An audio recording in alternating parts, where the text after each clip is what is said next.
So I'm reconvening the regular meeting, and once again, I'd like to honor the VWAP tool and acknowledge that Pemberton is meeting on the unceded territory of the Leeward Nation. So, everybody's good to go. We're on item number 5, which is about the agenda. Any changes? Seeing none, move as presented. Mr. Helmer, seconded by Councillor Nightingale. Any opposed, motion carries. We do have one rise with report from in camera, and that is to advise that staff have been directed to incorporate a P50 pay policy position for exempt staff into the 2023 budget deliberations.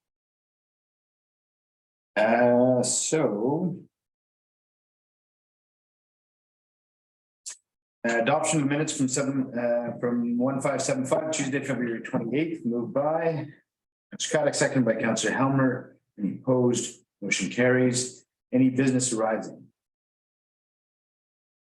None. Nothing coming out of the cow committee minutes, so we're going to go right to 11.1. We'll welcome some guests, I believe. Are we live or on Zoom? That's me. Yeah. That's Kieran. Good. At the table, please. So we're at 11.1 for everybody's sake. We're welcoming Mr. Hale to the table. He is the board director for the Howe Sound Community Forum. And he's here to speak to us on the Sea to Sky Outdoor Adventure Recreation. So join us, Mr. Hale. Great to have you here live as well. Afternoon, Mayor and Council. Lovely to meet you. Thank you very much for your time. My name is Kieran Hebb. I'm the Executive Director of Community Futures Howe Sound, which is an economic development organisation based in Squamish that covers Sea to Sky. And I'm here to talk as a director of SOAR, which is the Sea to Sky Outdoor Adventure Recreation Enterprise, which is a newly formed non-profit that we just set up last year. So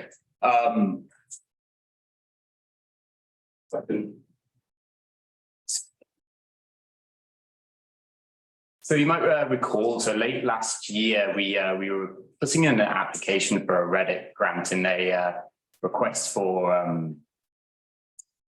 support came to the village of Pemberton for this project. So apologies, I couldn't kind of make it at the time to talk a little bit more about it, but we did receive that letter of support, so I appreciate that. And essentially, I thought today might be a good chance to explain the concept in a little bit more detail, where we've got to, and then just kind of see where we can kind of partner with the village as much as possible on the project. So we essentially established a non-profit Sea to Sky Outdoor Recreation Society. The whole idea is to build a network for the outdoor recreation industry in the sea to sky. So what essentially, if I'm going a little bit too fast, just say. What essentially this kind of came out of was the District of Squamish did a couple of industry reports back in 2020 and identified that Sea to Sky has got a fantastic already established outdoor recreation network or outdoor recreation industry. However, there was an opportunity to try and strengthen that industry through a couple of initiatives. One of them being, how can we bring that industry together, all of the different members of that industry, provide support, provide resources that we're looking for, encourage collaboration, so that we have a more well-developed industry in total, as opposed to a bit of a separated, diverse industry.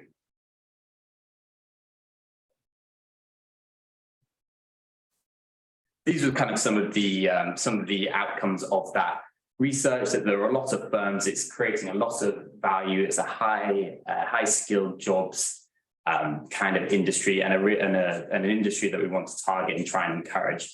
This was Squamish centered. That's where the research was done. But the discussion when we kind of came about how can we develop this, we thought it would be better to do a regional approach. So Community Futures has a regional lens on this as well. So what we tried to do, or what we thought we should do, is how can we include the entire Sea to Sky in this project? So we're not just trying to develop the outdoor recreation industry in Squamish, we're trying to do it in the entire Sea to Sky and pulling in the village and the sort of municipality of Whistler and Squamish into this kind of discussion and cover all of those areas. That's who our initial kind of board of directors was. Kate Mulligan, some of you might know, she's the economic development officer in Squamish. A couple of industry leaders, owners of businesses, myself as Community Futures, and this is just the founding kind of board of directors. I'm hoping to kind of step back from this once it's all established. We're looking to get an executive director. And then it would be great to have a bit more representation from across the Seed Sky, a bit more of a diverse board. So this is just the founding kind of board.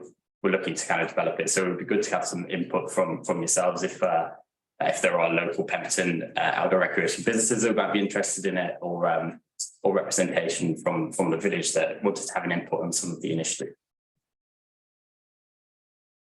Any questions so far? Cool.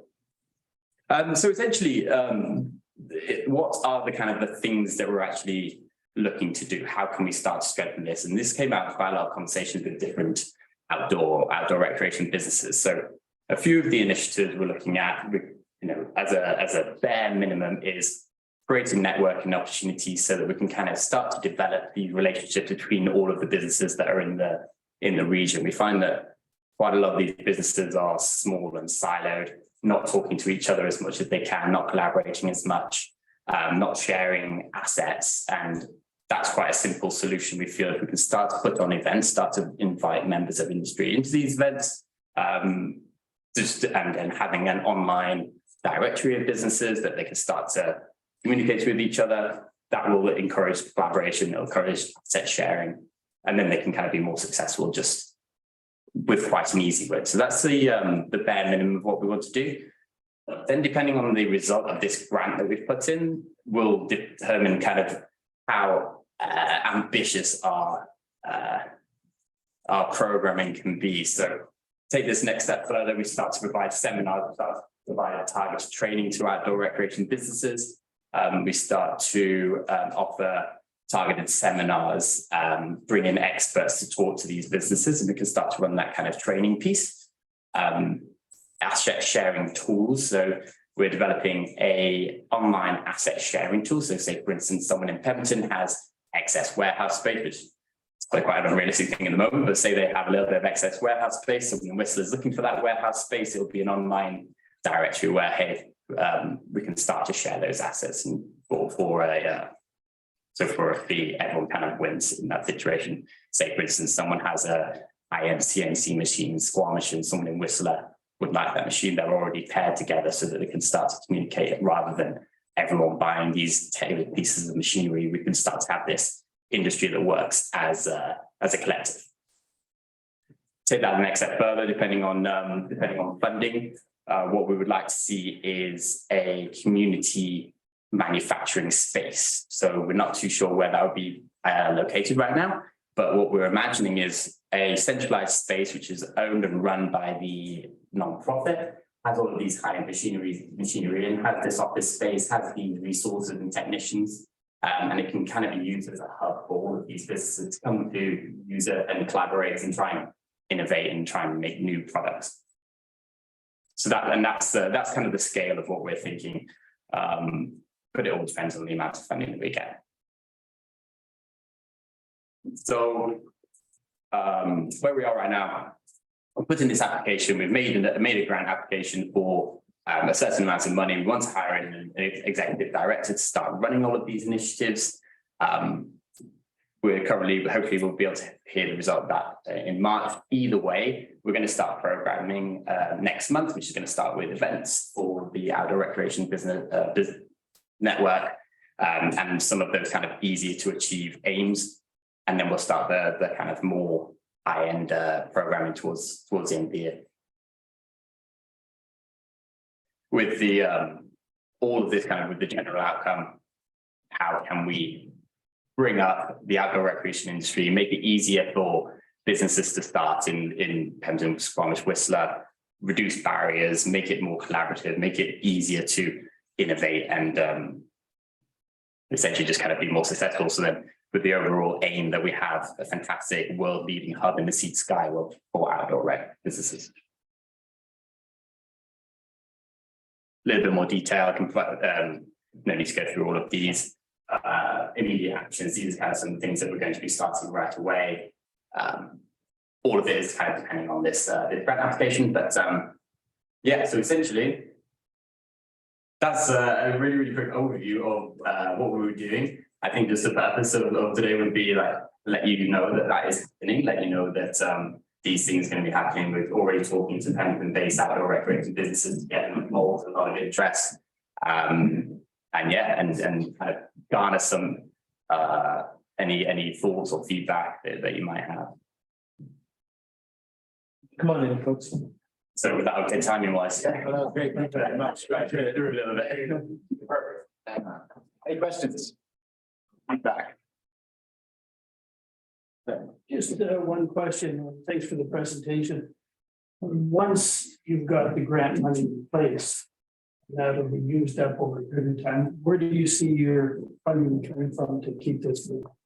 Yeah, and it's a massive kind of part of what we were trying to plan to do. So this will be to initiate it, and then we have a sustainable funding model eventually. So that'll be through membership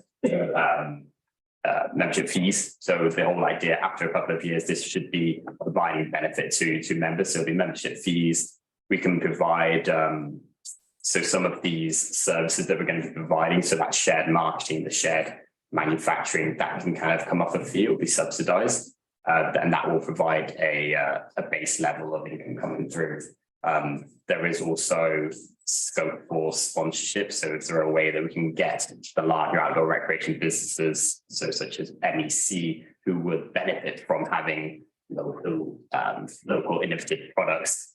Is there a way of getting them involved in those conversations have started? But absolutely, as the sustainable funding model is high on the agenda. Any questions? Is there an element, I could totally see how this would benefit outfitters and providers and strengthen their businesses. One of the things we talk about with regards to tourism and outdoor recreation right now is the impact on the environment and the ecosystem where it takes place.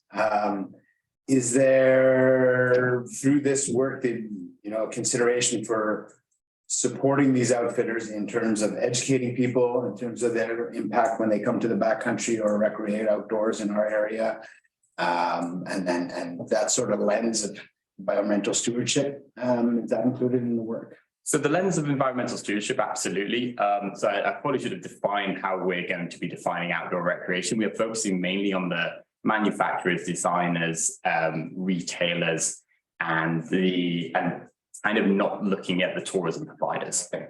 So I think the question was a little bit focused on how can we educate tourism providers on the sustainability aspect. Tourism providers wouldn't be the main focus of this. It was more to how can we bring these high-end manufacturing technical jobs to the local area initially, and there is scope for that to change. However, within that lens, absolutely, that education piece on how we can manufacture more sustainably. How can we, bring manufacturing away from countries and put it local and reduce the supply chain? That kind of lens in terms of sustainability, absolutely. And just as an example from places that this has been done already, so the Kootenays have an outdoor recreation network, and Maine in the US have an outdoor recreation network. They're pretty successful, and we went to some of their conferences, and some of the seminars that they were delivering were how can we be more sustainable in our manufacturing, and that would be a key focus of it, yeah. But less from the public education side. Gotcha. Go ahead. Thank you for your presentation. So organization also looking at collaborating with local Indigenous communities in any of this? It would be a key aim, and then it was definitely a weakness of ours. We're looking at our board of directors, and there isn't Indigenous representation. We do see it could be a massive resource. So how can we reduce barriers to entry? And then that completely leads into Indigenous businesses coming through in the programming. That will be a key focus. Is it something that there's been key Indigenous collaboration up to date? No, not enough. We are still just in that kind of planning stage. We haven't started implementing, but it's a key focus that when things do start happening, and any advice or kind of point in the right direction of Indigenous representations who might want to be interested or involved in this project would be really beneficial here. Anyone else? Thank you for making the trip and for the presentation. Much appreciated. Good luck with your grant application with the project. Yeah, thanks very much. No, appreciate your time. It's fun experience. That was all very new to me. So. Thank you. Yeah.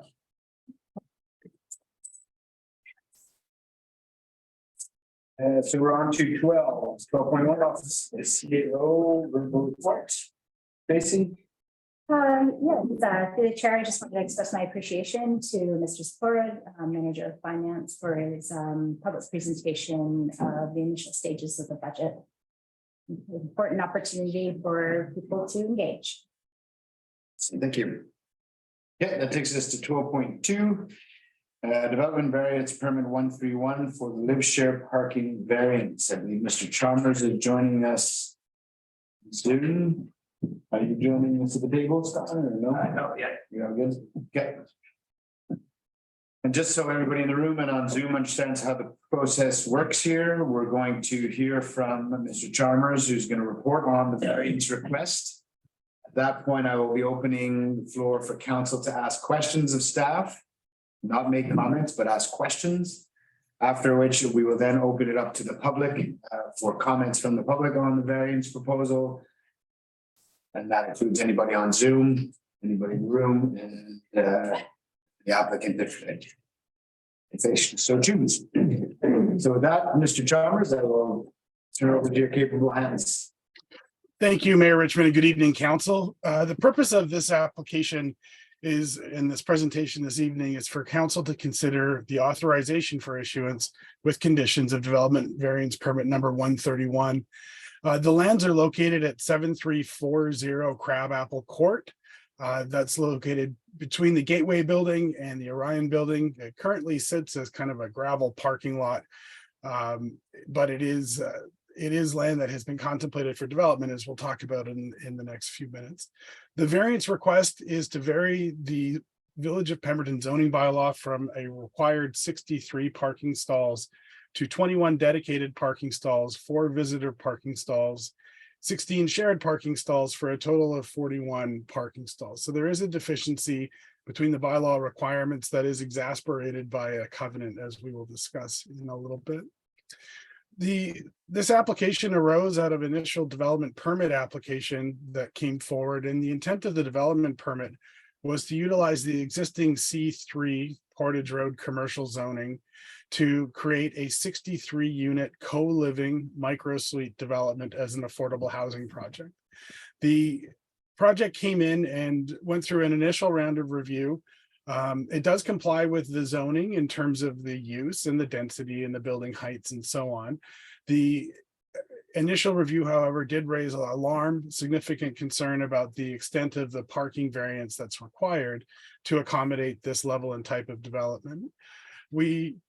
Staff did bring the application to Committee of the Whole on 2 separate occasions. First on August 31st, 2021, and again on June 21st, 2022, ostensibly with direction to proceed requests. In both of those instances, Committee of the Whole and subsequently Council did agree to move forward. I will say that at those meetings, concerns and some trepidation was expressed, but the direction was to proceed, and that's brought us to this point where we have before Council tonight consideration of the formal development permit. Just stepping back a little bit, the site was originally approved as phase 2 of the Gateway Building. It came in as a 2-building application. The first building has been built and occupied with a commercial ground floor and residential above. The original approval is for something similar. The original owners chose not to proceed, making the land available for purchase and for use as another building under the current zoning. At that time, there were a number of covenants that were put in place to secure access between the current parkade entrance ramp and the future of whatever building were to be built there. And what was unique about the first approval is that the Gateway Phase 1 building was deficient by 8 stalls, I believe, at the time. There was a subsequent amendment, but as a result of the inadequacy of parking in Phase 1, there's now an obligation registered against the title of the subject lands to provide 16 stalls on that site to the benefit of the Phase 1 building. And if anyone's been to the site lately, you might notice that the current proponents have demarcated that parking area.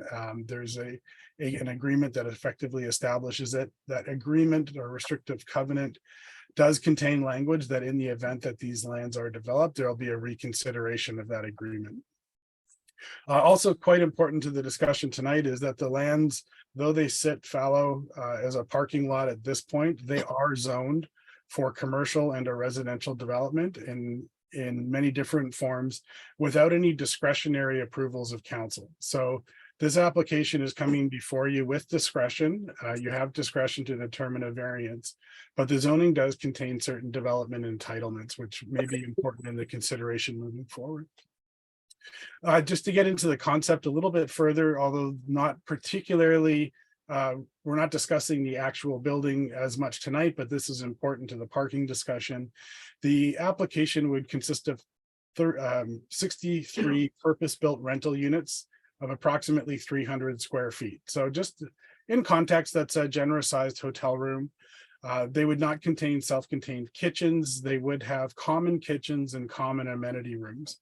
So the intent is to bring a micro style housing, a cooperative style of living with shared facilities in the building. The applicants have suggested in the past that the rents would be approximately $900 per month. The applicants have entered or have agreed to enter into a housing agreement to regulate the purpose-built rental aspect, but have not offered a rent control. Just again, we are not dealing with the building per se this evening, but just for reference, these are a couple of the images that have been generated to show how this building would sit on the land and relate to some of the adjacent buildings. Turning to the variance, the top table is the calculation of the required parking stalls under the Village of Pemberton zoning bylaws. So though the application conforms in use and building scale and all of the setback and height requirements, it does not conform for parking. The Village of Pemberton does not have a studio or alternate parking standard. What it has, the smallest residential parking standard is a 1-bedroom apartment. So that standard has been applied for the purpose of the calculation to 63 units. So that generates 63 required parking stalls. The zoning bylaw also contains a visitor requirement of 0.25 stalls per unit, but that is offset by an affordable housing incentive. A project that enters into a housing agreement qualifies for a 0.25 reduction in parking. So effectively, the standard calculation under the bylaw is 1 stall per unit. The parking provided below does warrant a little bit of explanation. There's I guess effectively 3 classes of parking that are being considered. The first is dedicated residential parking. Those are parking stalls that would be specific and reserved for tenants of the building. The parking allocated for visitor parking would be 4 stalls. And the 16 shared commercial residential parking stalls I'll discuss on the next slide in just a minute. And that brings us to a total of 41 stalls. So on site, best case scenario, there still is a fairly significant deficiency in the amount of parking required from the 63 unit or 63 stall requirement.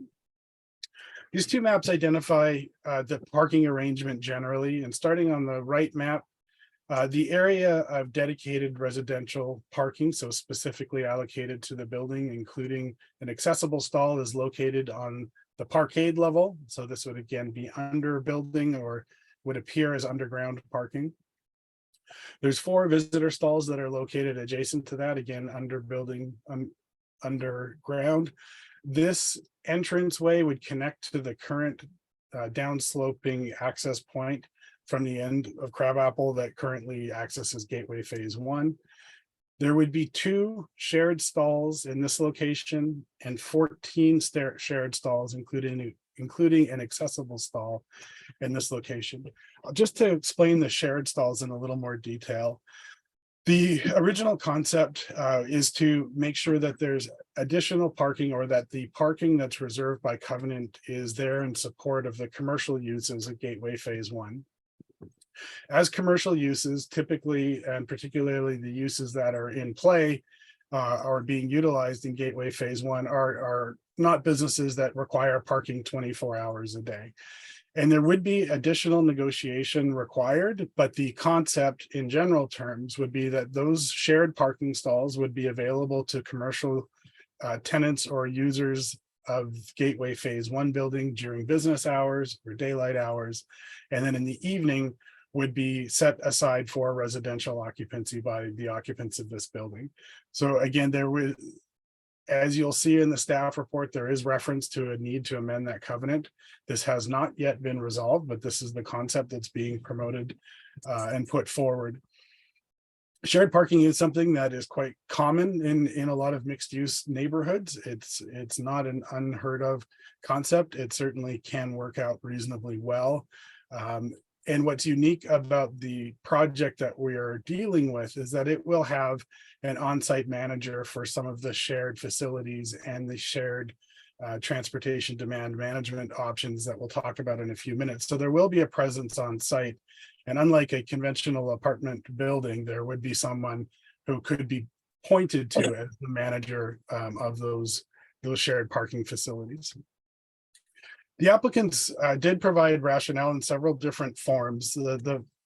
They retained an engineer, Bunt Transportation Planners and Engineers, who are industry experts in a lot of these things and are quite familiar with alternatives to conventional transportation and parking issues. And they identified a couple of options that council may wish to consider, excuse me, in deliberating this matter. The first is the type of unit proposed generally or by study generates a lower parking requirement than the single family or the one bedroom apartment that is the minimum standard in the zoning bylaw. Attached to the report is that Bunt study. It identifies some Metro Vancouver work, again, admittedly done in urban environments, that shows a substantially lower demand by this type of unit. So unlike larger units, which would be more costly and other things, there is an opportunity for us to explore whether there's a desire to go below the 1 per unit, 1 bedroom standard. The shared 16 stalls, again, I've described that already. I won't get into that again. There is an opportunity, acknowledging that there is an existing parking concern in the area, and regardless of what development happens on this site, that parking issue is not going to go away, that there is an opportunity to reconsider parking in the area, looking at alternatives for enhancing the street parking or the use of the municipal parking infrastructure being looked at on lot 13. Again, using kind of the shared parking concept. They have also proposed a number of transportation demand management offsets. And what these are specific things that they've committed to help reduce the amount of, or the need for someone to have a personal vehicle and live in these units. One of the offers that arose out of the last committee of the whole discussion was a commitment absolutely that a minimum of 10 units would be rented to tenants without cars. And what would happen, the way that would be secured is that the housing agreement would stipulate that a minimum of 10 units would be rented to people without cars. And they would have to enter into both a tenancy agreement and sign a statutory declaration that they would not have access to a car or at any time park a car in or near the project. They've also provided 10 shared bicycles. Again, these would be managed cooperatively by the on-site manager and through an app that they will utilize. This is again to provide people with an opportunity for in Pemberton trips that without having to use a personal vehicle. The other is they've committed to providing 4 8-passenger vans for shared use by residents. So again, acknowledging that there's likely going to be established commuter patterns for people who may work in the business park or may work in Whistler or may work in different parts of the municipality, that those vans would be made available for those daily routine trips, and then also head to destinations for recreation during non-work hours. So things like taking people down to the hill, the ski hill, or hiking or whatever it may be. The Live Share Ride Share app is again something that they've promoted. These developers do have experience with this type of project. This would be effectively for residents of the building, they would have an app where they could coordinate rides for the people who do have access to transportation. So if people are heading to the city or doing something, they might be able to connect and share rides that way.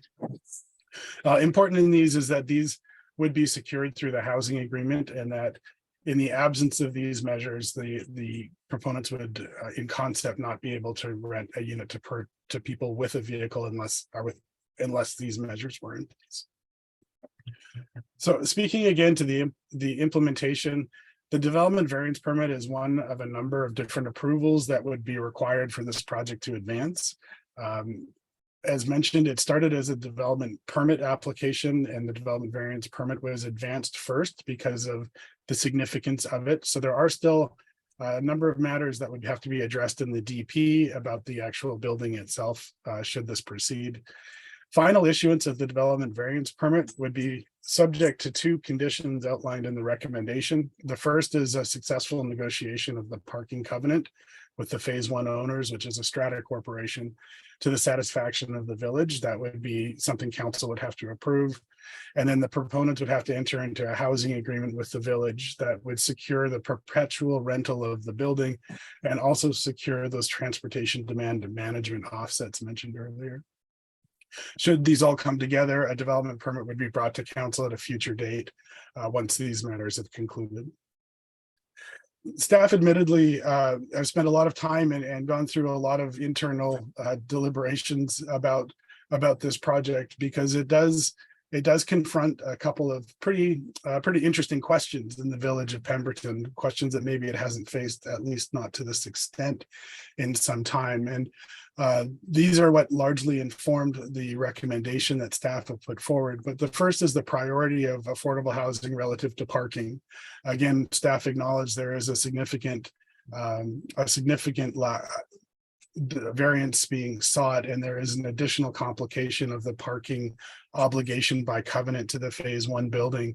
But again, as council may recall, when we initiated the affordable housing strategy work, one of the questions that came up, and this was fodder at the committee of the whole meetings as well, is the relative priority of housing versus parking. And not to suggest that that's going to be a determinant here. It is something that this application clearly confronted. The related to that is that we have expressed to council, and council has expressed some willingness to entertain variances and reduce the cost of construction by varying parking standards, and in fact has already done so to some degree with the move to include an affordable housing reduction in the bylaw. But there is no policy direction for the comfort level or the tolerance for how far that could go. So that's something that needs to be considered this evening. Another important one is the potential impacts of alternate development under the current zoning. The baseline for the use of this site is not zero. It is not a parking lot. There are certain zoning entitlements that could see a building of reasonable substance, either an apartment building, a commercial building, or a mixed use building, that if it did not require a parking variance, would generate a level of impact in terms of impact on surrounding streets and parking and other considerations. And one that has been discussed, for example, is if large format one-bedroom apartments were created, one would reasonably expect that larger format one-bedroom apartments may attract owners with 2 cars or more, and the village would not have any means to control or to direct that, and it would not be a discretionary approval of council, because if it complies with the zoning, it would be a development permit only, which is not a discretionary approval. So there is also a limited ability in other alternate forms to compel either affordable housing or transportation demand management measures because of the current zoning that exists on the site. And one other one that I appreciate was not clearly outlined in the report, but there's also one of the questions we grappled with is the priority of auto supported commercial relative to density supported commercial. Again, there's a certain reality of the village of Pemberton and its location and its employment patterns and its user patterns concepts. Density supported commercial is an urban concept which may or may not have a home in the village at this time, or may or may not have a home in this portion of the village. But it is a consideration that went into informing the deliberations that staff had in preparing the report for you this evening. Just in terms of process, before I conclude, the development variance permit has been advertised in accordance with the Local Government Act and the Development Procedures Bylaw of the village. I understand there a substantial amount of correspondence has been received, not just that appended to the report, but additional correspondence since, which has been distributed to council. And as a development variance permit, there's no requirement for a formal public hearing. However, the duty to advertise brings with it a duty to hear representation. So it would be appropriate to hear from the applicants and the public following the staff presentation and question session. In terms of the final recommendation as outlined in your report, in the absence of policy guidance, staff are recommending council consider authorizing issuance of the development variance permit, and that the mayor and CAO be authorized to execute the permit once the two conditions outlined in the recommendation have been met, those being renegotiation of the parking covenant and the owners entering into a housing agreement. With that, Mr. Mayor, I'd be open to any questions that council may have. Thank you, Mr. Chalmers. So I just want to open it to council, ask any questions, Mr. Chalmers. Questions at this point? Okay. Anything else? Go ahead, Mr. Johnson. There was the mention that there would be an on-site manager that could be potentially somebody who could be pointed to discuss, if there's issues that might come up with the shared parking stalls. And I was just wondering what the plan is. Is that somebody who would be on site, or a couple of people who'd be on site 24/7, or is it just, certain hours of certain days? Mr. Mayor, through you, certainly staff have not engaged in detail in the management. Perhaps I would defer that question to the applicants who I can see are in the audience and would like to speak this evening. We'll allow that, when it's time for the public to speak, we'll allow to address anything that you've heard. I will say as a general comment, some of the things that might be a consideration for council tonight can be captured in the housing agreement in terms of the level of management, who gets priority for renting these units, is it Pemberton employees, is it people traveling in Whistler, those sorts of things, and how it's managed in perpetuity, and rental prices are kept at an affordable level in perpetuity. Again, management of the building, of the car, the shared cars, the bicycles, all those are things that can get captured in the housing agreement. And so those concerns can be brought up, and they can be bookmarked if we move forward in some form to incorporate those in future conversation around the housing agreement. Then I apologize if I misunderstood, but my understanding was that right now the housing agreement only spoke about the parking requirements, like there's no rent control, and so is that still then open? It is. The housing agreement is far from completed or signed or been informed. So again, if we have a conversation tonight that brings up questions about, again, I'm just using examples that have come to my mind, who gets to rent these spaces and gets priority, how we manage the cost, the rent over time, how the building is managed, to make sure that cleanliness and noise are addressed, to make sure that the car shares is kept up. All those things can be incorporated in the housing agreement, and would be something if council proceeds with the development variance, we would bookmark some of these issues to come back as part of the variance permit. And so with that in mind, I think it's also very important to understand that what's being asked tonight is council agreeable with the parking variance. It doesn't, if let's say council did approve it, it does not approve the application in any other form. It doesn't proceed in any other. It still goes through the development permit application, which takes it through the advisory design review committee, which takes us through form and character discussion, which takes us to the housing agreement and other questions like that. So I just want to be clear to everybody that what's at stake right now today is to get a sense from council, is this development variance at all digestible for council, and if so, to proceed to all those steps. But if this is not, what would happen here today in any form is not a rubber stamp of this application. I just make that clear. And again, maybe staff can help us sort out as comments start to emerge later in the conversation. Staff can help us sort out where, if they could be addressed right here and now, whether they're part of the housing agreement, the DP application. Does that make sense? Does that answer your? Yes. Yeah, go ahead. One other question. So the 4 vehicles that would be provided for shared use, would those be parked in the 21 parking stalls that are allocated to residents, or where was the intention? Yeah, where would those be parked, and how does that factor into the available parking spot for the building? Mr. Mayor, through you, that's again, an area of additional conversation. It may depend on the terms of the shared parking, the visitor parking, and so on. So they have not been identified as a specific parking because they're not required as a parking standard in our zoning bylaw. But it is a discussion that we would have to have as we move through the implementation discussion that the mayor just outlined. Yeah, go ahead. Thank you, Mr. Chalmers. I just want to understand the existing situation a little bit better. Have we done any traffic impact studies in the area? Have we done any studies with businesses in the area, understanding, the existing situation with parking and the impact on them? Mr. Mayor, through you, there was a common traffic impact study done 4 or 5 years ago that the village commissioned, that these applicants provided funding towards as part of their application process.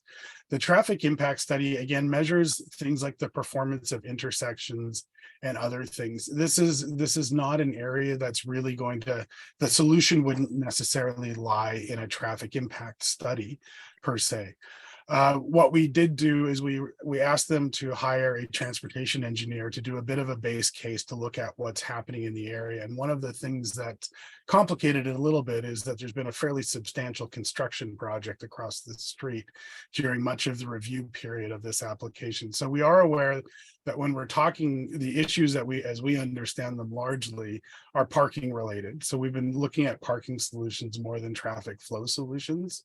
And it's still, the reality is we know that area 2 years ago had a bit of a parking pinch. We know it's going to have a greater parking pinch as the new townhouses come online. And we know that any development of this site will further that as well. So the question we've been grappling with is, how does this fit relative to other activities that could rightfully happen on that site? Because the challenge is that there's no real ability at this point to completely stop the concept of additional development in that area, and whatever happens will probably generate some impact. This project included, certainly other projects. We know it's going to be an area of parking concern. It's the most urban densities that the village has by far.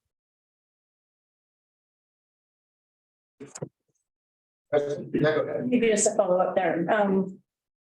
In that region, were there any other parking variances given in the past to any of those units, buildings?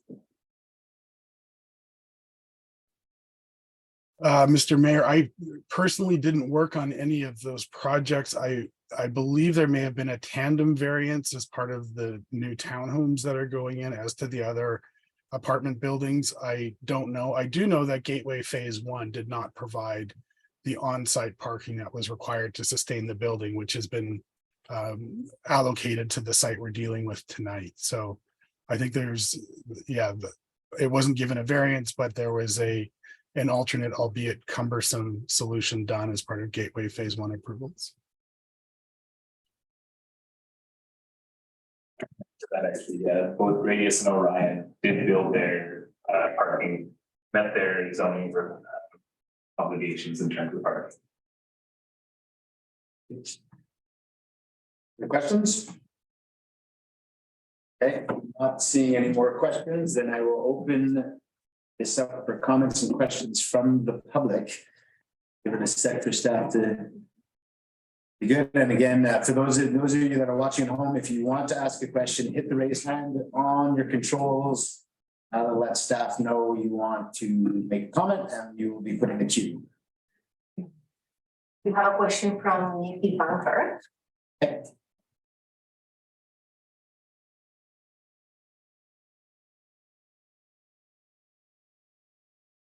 You guys see them on screen? Yeah. Good evening, Ms. Van Kirk. Hello. Oh, there you are. Hi. Hi. Thanks for joining us. Go ahead. I'm Nikki Van Kirk from 1347 Elmwood Drive. I don't support this variance in the current form that's recommended by staff for a few reasons. The intro of the permit talks about how this project qualifies for an affordable housing development, but there is no rent control specified.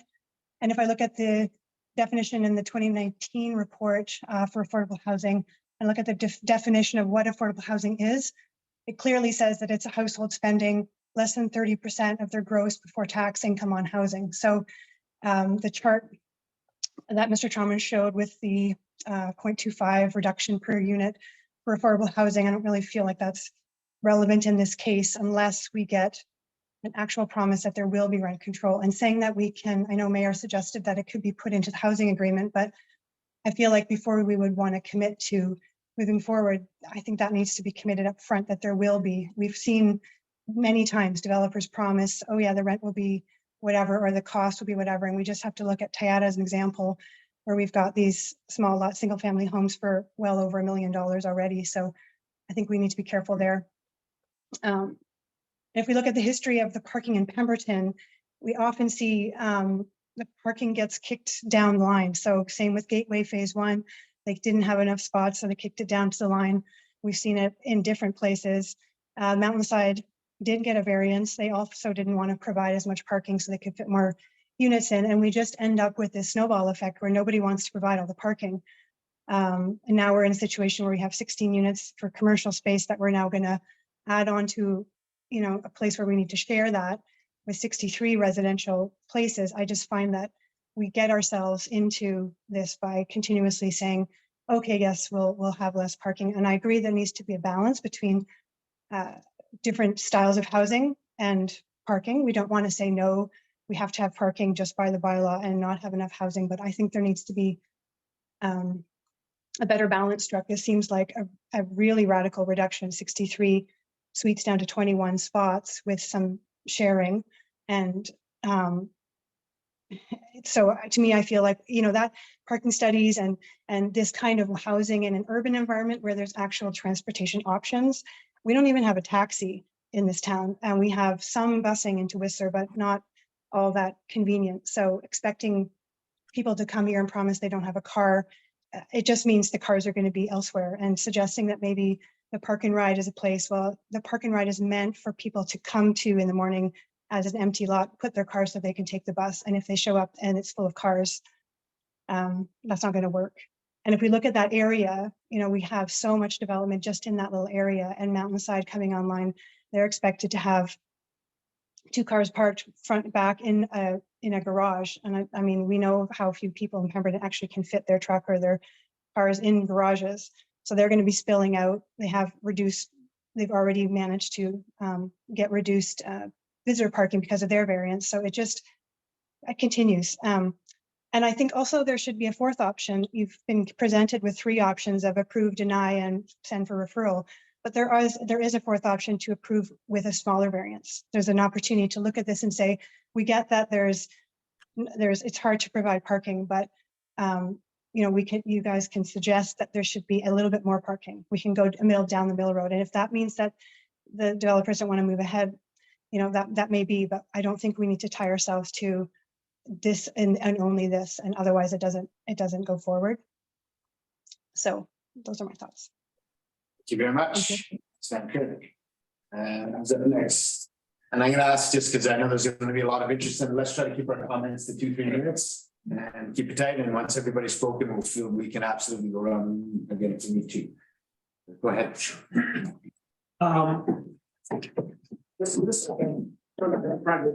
Whoever you're comfortable with. Okay, well, my name is Dave Becko. I am the developer, and I wanted to just very quickly sort of reflect on some of the comments. I read the staff report and want to acknowledge that, yes, what we're proposing is going to impact the traffic in the local area. That said, the traffic in this pocket is already significantly impacted, right? Developers build according to what they're allowed. They follow the zoning bylaw and the parking bylaws, and they build. And so what we have is the result of people working with this bylaw. And when I read the letters of opposition, what I notice is that the context is missing, right? People are assuming that they have to approve or deny development when the alternative is a parking lot. And it's not. I know that Cameron had mentioned that this property is otherwise developable, and I think we need to take that a little further and operationalize that a little bit. Meeting our existing parking obligations allows for us to build 23 large format 1-bedroom units.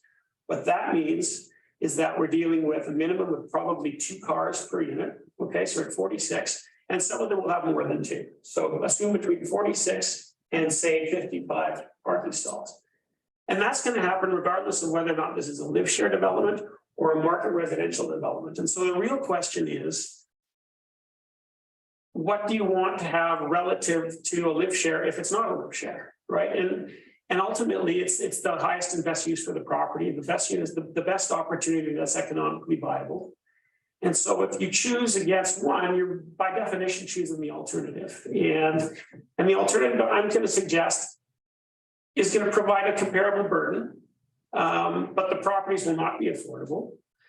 They will not provide the amenity, and they will not add to the rental stock. And so I'm not saying that what we're suggesting we're going to do isn't going to add to the traffic. It is. I'm just suggesting that what we have here is something that offers some benefits that wouldn't be available otherwise. We need an accommodation here because of the way the building works and the economics of something like this. This is not a home run. This is not one of those things where there's all kinds of margins out the door. There are costs associated with a building like this that you don't have with a traditional apartment building. And so I wanted to get that out of the way. There are a few other questions that came up. There was an issue with respect to the staffing of the building. And yes, our intention is to have a full-time resident manager there who is there to enforce our parking obligations and manage the admin of the building. One other thing that came up, which I think was not quite clear, is that the units themselves will have small kitchenettes. So when I say kitchen, they're going to have a private bathroom. Kitchenette will be small, like bar-sized fridge, maybe a hot plate, maybe a microwave. You can actually do basic sort of meal prep in your room, but the idea is that you're living out of your unit. You're creating a community with people that you're living with, and so you're living with your space. You're using the common amenities and fostering some of that stuff. But you don't have to be there all the time. So they're units to live out of and live within. I don't know if this is the appropriate venue. I would have loved to have had our project architects just speak to the live share concept and some of the projects that he's completed in Vancouver. We have him here tonight. He has a brief presentation about what we're trying to do. And my sense is that without sort of a more fulsome sort of understanding of the concept, it's tough to really understand these things as more than just a microspeed project. And so if council was so inclined, I'd love to give Scott Kennedy, our architect, a few moments to give a brief presentation just to speak to live share. Again, everybody's got 2-3 minutes to speak. If he wants to get himself in the queue, we can do it that way. If you know, one of our first caller there, offered the options, and I think option 2 or 3 kind of captures a little bit what Ms. Van Kirk was getting at. We don't have to. It doesn't have to be a yay or nay today. There could be a consideration from council to ask for either more clarity, some information around live share, to get more presentation. So just keep in the back of your heads. We don't have to go support or non-support today. It could be a request for more information. It could be a request for working with. It could be a question of working with the applicants on like Ms. Van Kirk said, maybe tweaking the variance so it's not the same numbers, that sort of thing. So there are options in between. I have 2 online folks, and then we'll put regular engineer, I'm not sure, into the queue. But if you want more than 2-3 minutes on it, that would have to be something. So I've got 2 online here. We have a question from Louis Felix Tremblay. Okay.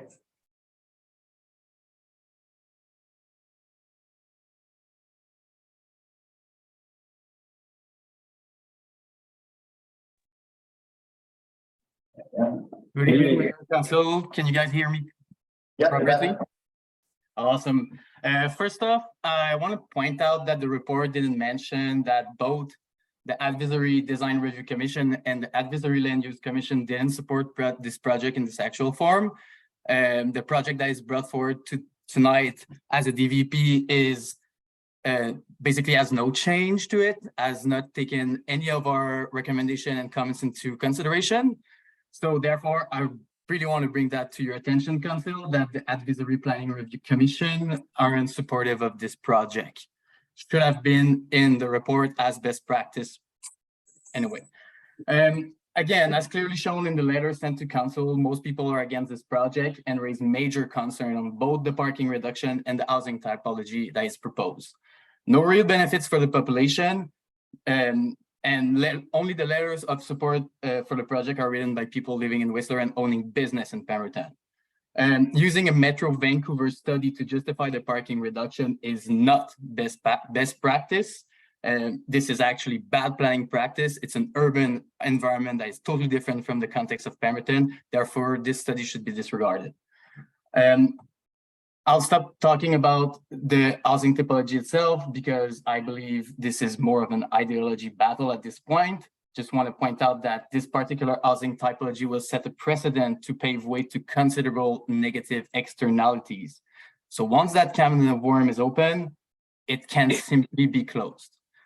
Moving on, I believe that if council were to approve this variance, they would need to really provide a solid housing agreement.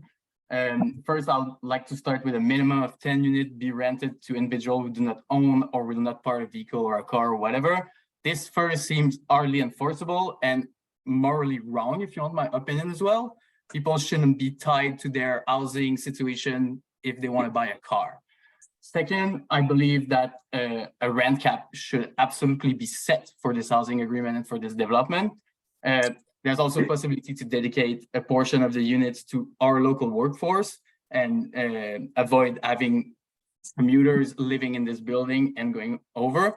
I would also like to establish through the housing agreement a maximum occupancy for the unit. So to avoid having two couples living in the units, which will most certainly happen if we don't. And the car share program and share bicycle fleet must be free of charge at all times for the resident throughout the years. Finally, I just want to point out that this is simply another real estate fantasy that is being developed. Nothing guaranteed that the owner won't sell the project once he makes his profit, and the next owner won't respect the agreement, as it is often the case with projects like this. I don't see how this project can live over the years. There's too many ifs, and I believe therefore we should not make an approval of a variance based on assumption and on prediction for the future. Thank you, Mayor and Council. Think we have another online?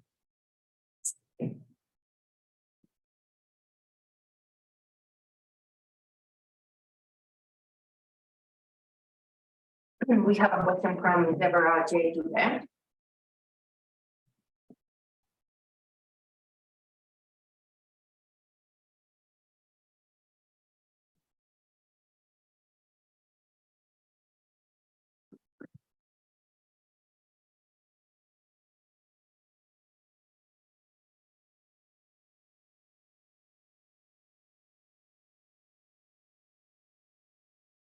Probably then that. She's, I don't know why she's not on the screen. Debate, can you hear us? I can hear you. I'm not sure if you can hear us. We can now. Please go ahead. Thanks for joining us. Thank you, Thank you. Mr. Mayor and Council. I think Louis, the preceding individual, has really said it all. But our question is, how does LiveShare address the urgent need for housing for the citizens of Pemberton that was identified at the March 6th OCP meeting? rather than accommodating workers from Whistler, because it appears that LiveShare is really targeting workers from Whistler. And if that's the case, a concept like LiveShare should be built in Whistler, not in Pemberton. Thank you. With council's permission, I'll ask the applicant to answer how it would be secured for Pemberton.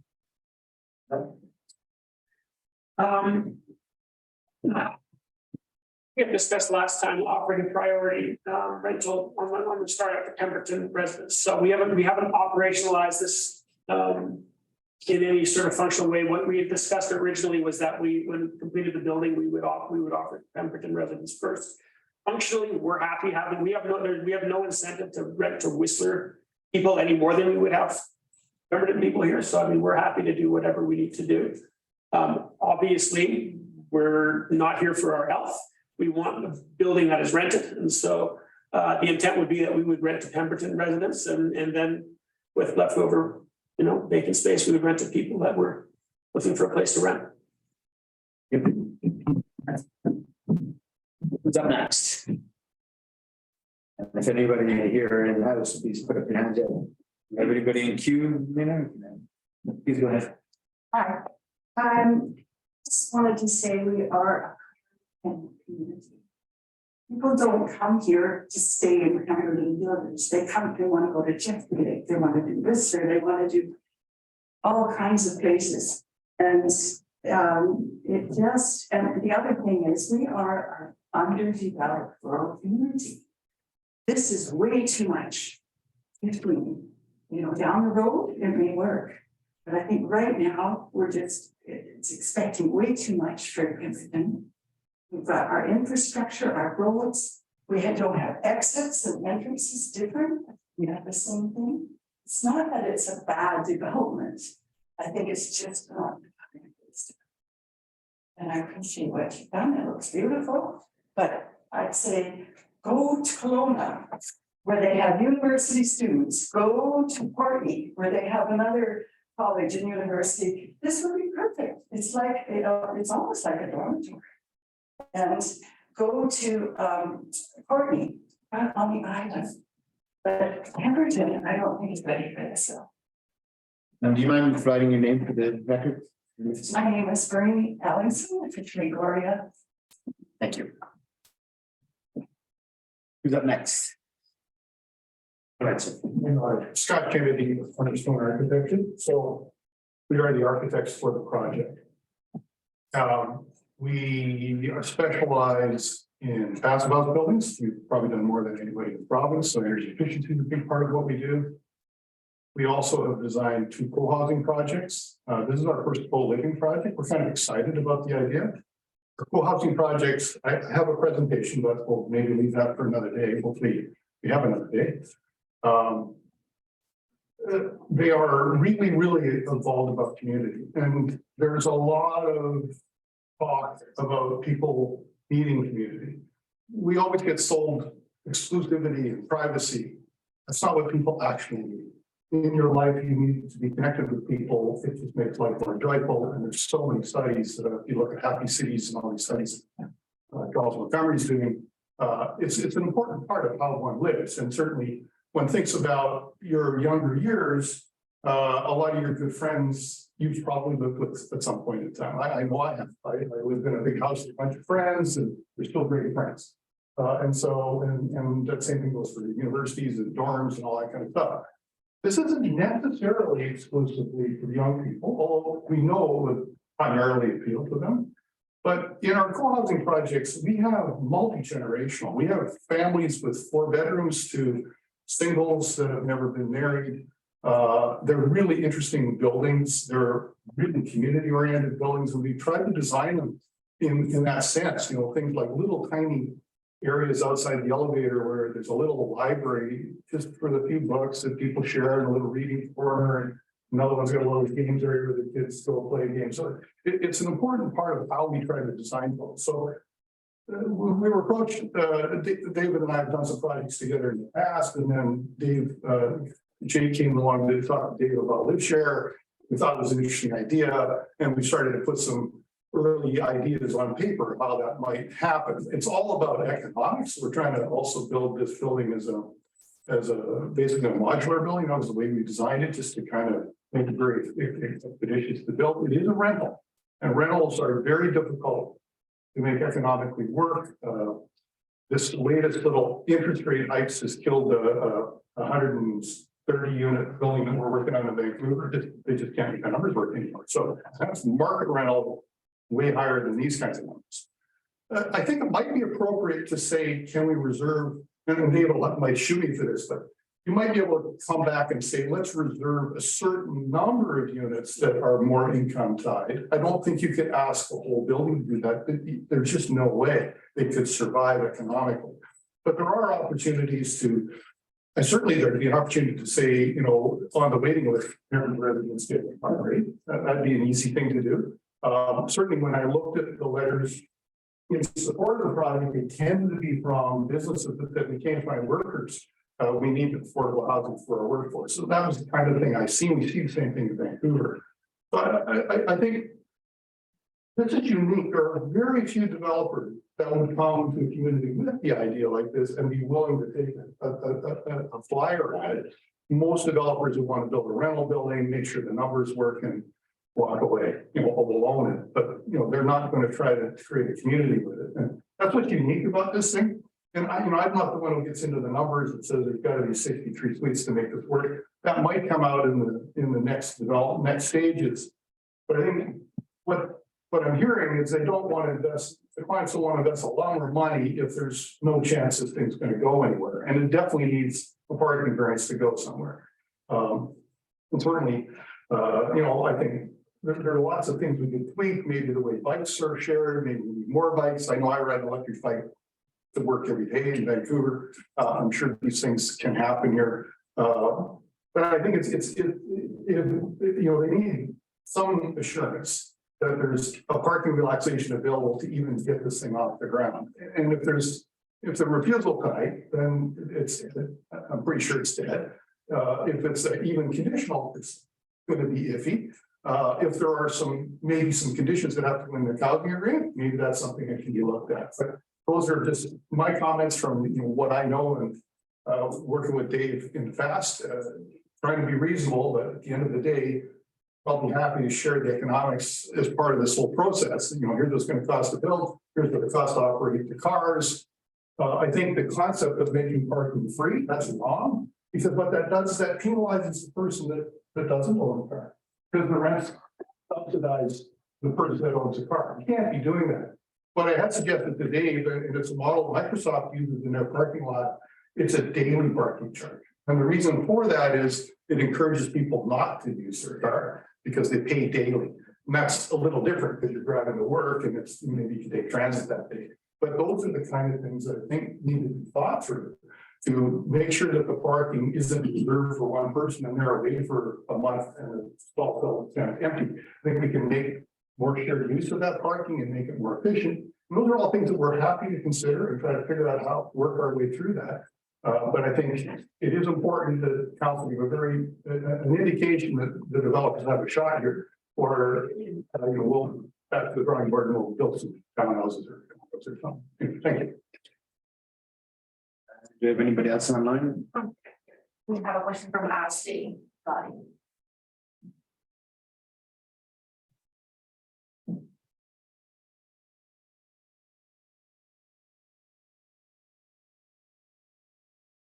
Can you hear us?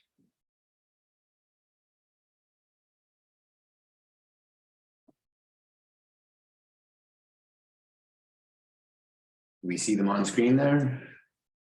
Yeah. Not yet. Yeah, now it's working. I'm not sure if you can hear us. Yep, there we go. There you are. Thanks for joining us. Please go ahead. Hi there. I'm sorry. I just missed the actual commentary there. I just was raising my hand to make a statement and just speak on behalf of the proposal and just say my comments. I apologize. I missed what the last comment was and if that was for a comment to say on a specific topic. right now, we're open, it's open for whatever input you'd like to provide. You have 2 minutes to let us know what your thoughts Okay, are. on this. perfect. Sorry, I was having some sound issues. So I would just like to speak on behalf of being pro this development. For the record, my name is Ashley Godine. I actually was the developer and owner of the entire building, the Gateway. I did take it over and purchase it out of receivership myself.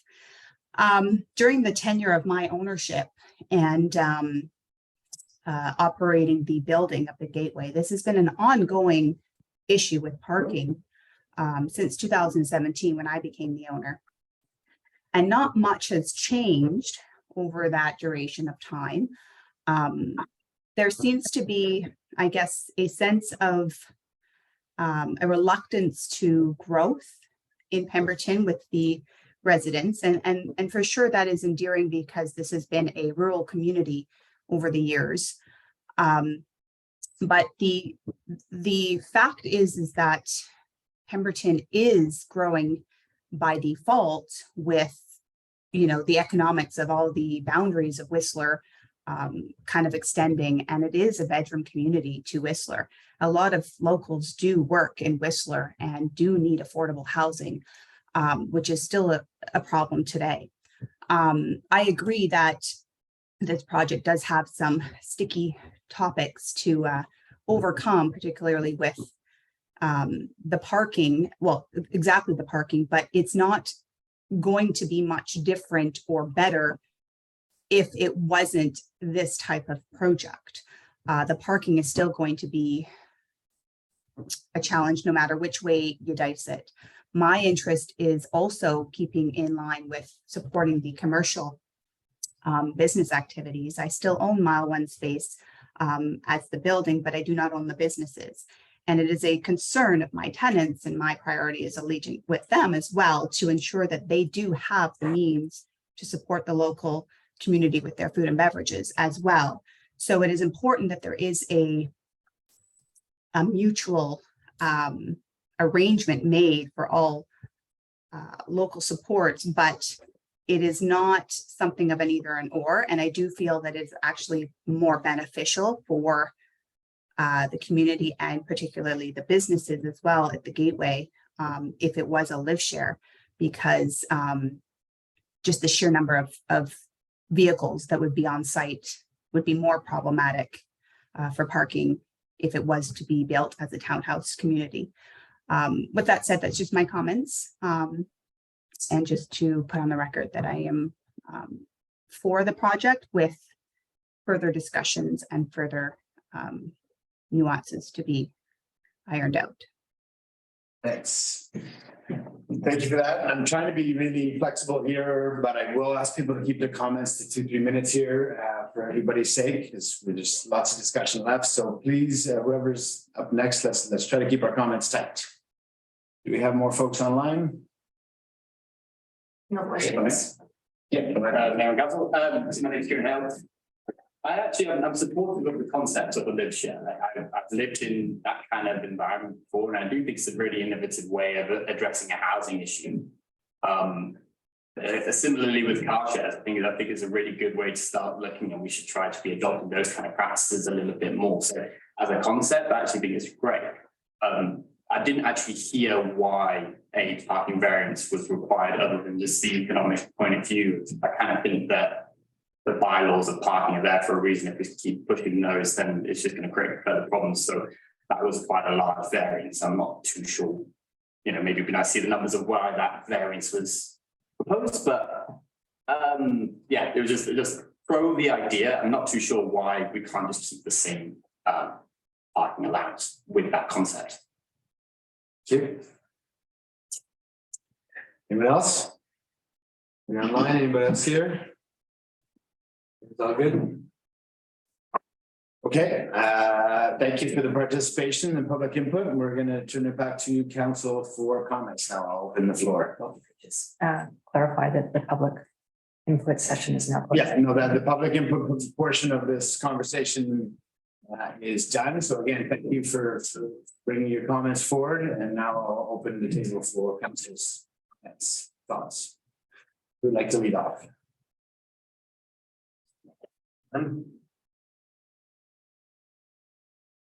Yes, go ahead.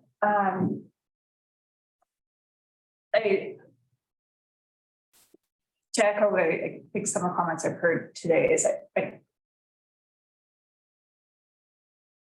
there's so much potential good with this project. I do think we're in an affordability housing crisis. The way we've been doing housing, it's not working. Like there's clearly something in the way that as I don't know, society, government, whatever, we have an issue and it means that we have to do something different. And I see something like this project as a potential, this is one of the ways that maybe we can help address it.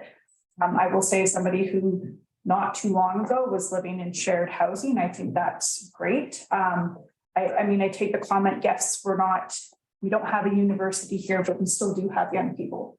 Recently I was looking at what it would cost to rent a 1-bedroom suite, and it's $1,800 locally.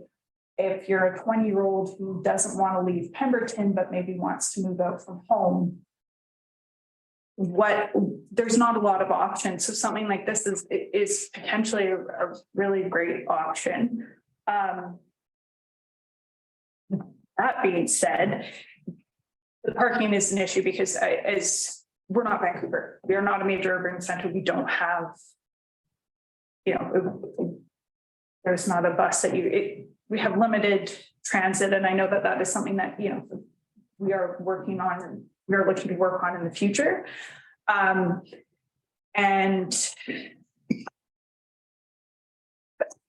so maybe that's even something to consider though, is yes, right now parking is a problem and it's going to be a sticky problem. But as was pointed out, this is an area that could be developed normally and we wouldn't have a saying. And you'd end up with potentially 21 1-bedroom apartments, which means you end up with 21 more cars, likely more.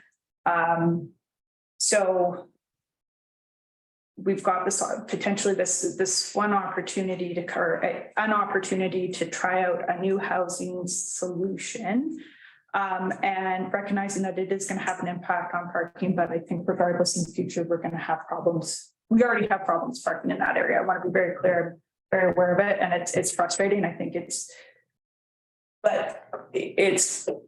potentially going to get worse no matter what we do here. And that might, again, is also an impetus moving forward, is to figure out how do we become less car reliant, which is, we're trying to move towards a low carbon future. So would this ideally be something that comes down the road 10 years from now? Yes, or maybe it would be more suitable 5 or 10 years down the road, but if we don't do it now, that property will likely be developed. It sounds like, there's a good chance to be developed, and will this opportunity come around again? Next.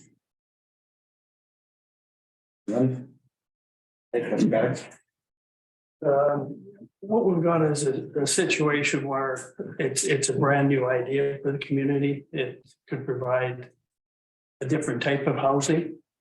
I'm not too sure that people would look at this as a long-term solution to housing. I think this is a short-term at very most. I'm not sure couples would enjoy living in 300 square feet or ever consider raising a family in that situation. So it is less expensive, but I don't think it provides potentially any type of long-term housing solution, except for maybe local employees or those from Whistler that will be coming and going. The parking issue, it's unfortunate that so many projects we do in the community come down to parking. But I know over the last couple of years with the projects that have gone in that area, I know that the Glen has been impacted quite a bit by people parking there. And vehicles staying there for the whole summer, just moving from street to street. With this project, I believe that will happen again because I think it's the Bunch report set in there the people would have to find other places to park. I don't think the village is entering into a park and ride situation to have a number of vehicles parked there, whether it's this project or for other people in that neighborhood. That's not what I feel is appropriate. I don't think people parking long-term at the community center or down by the barn is a good option. So my concern unfortunately is with the parking. I think we have to find a solution that's better than what's been put before us tonight.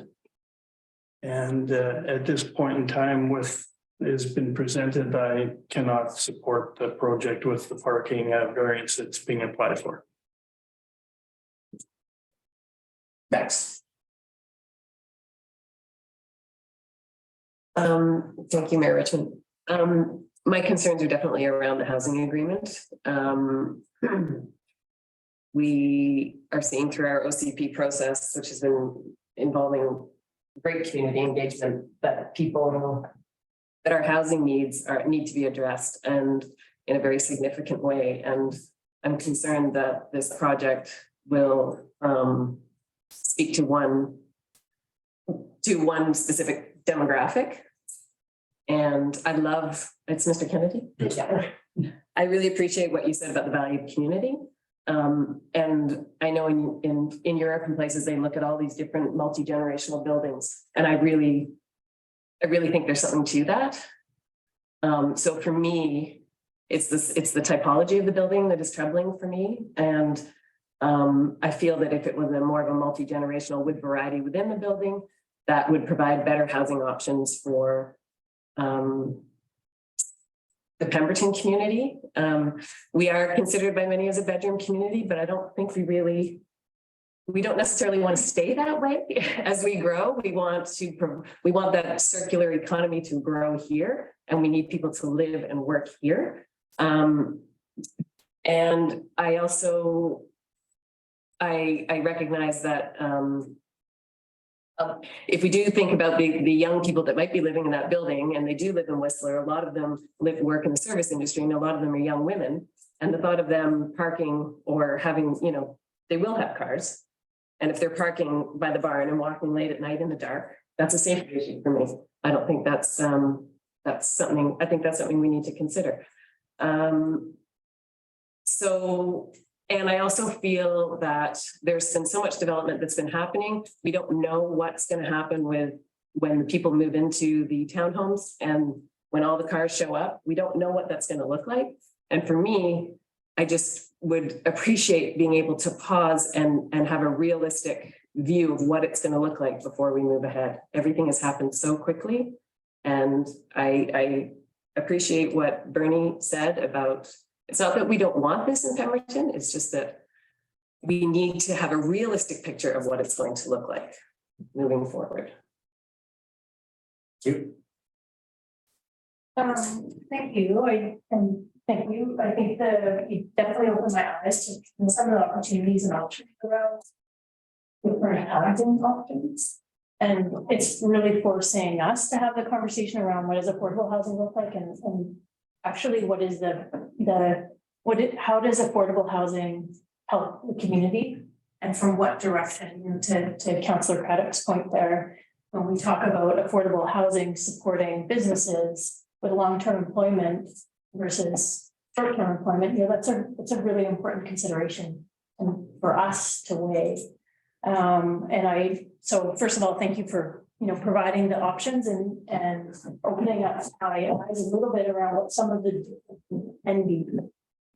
That region, we know we have significant parking issues in, and I do take a little bit issue to saying, if you don't approve this is going to happen anyway. And I know that area is zoned, and we have to have these discussions, and some of it will be out of our hands. But I think right now this is in our hands, and we do have to have a fulsome discussion about, can we manage the impact of stretching our parking variances to the degree that's been asked. And that is the question on the table. And at the end of the day, no, it doesn't have my support to stretch it to that degree. Thank you. So my thoughts are a couple. I think, as Councillor Elmer just said, there's going to be development there. What that looks like, we don't know. How that impacts future parking, we don't know. We know there will be some impact. What we have to look at is what's before us today. I think it's really interesting as a general comment. This is where we get down to the tough stuff at this table, where we're measuring competing interests, we're measuring competing pressures. We heard before the election, after the election, we've heard through the OCP process that housing is the #1 biggest pressure and concern on our residents' minds right now. Affordability has been expressed as the biggest concern over and over and over again.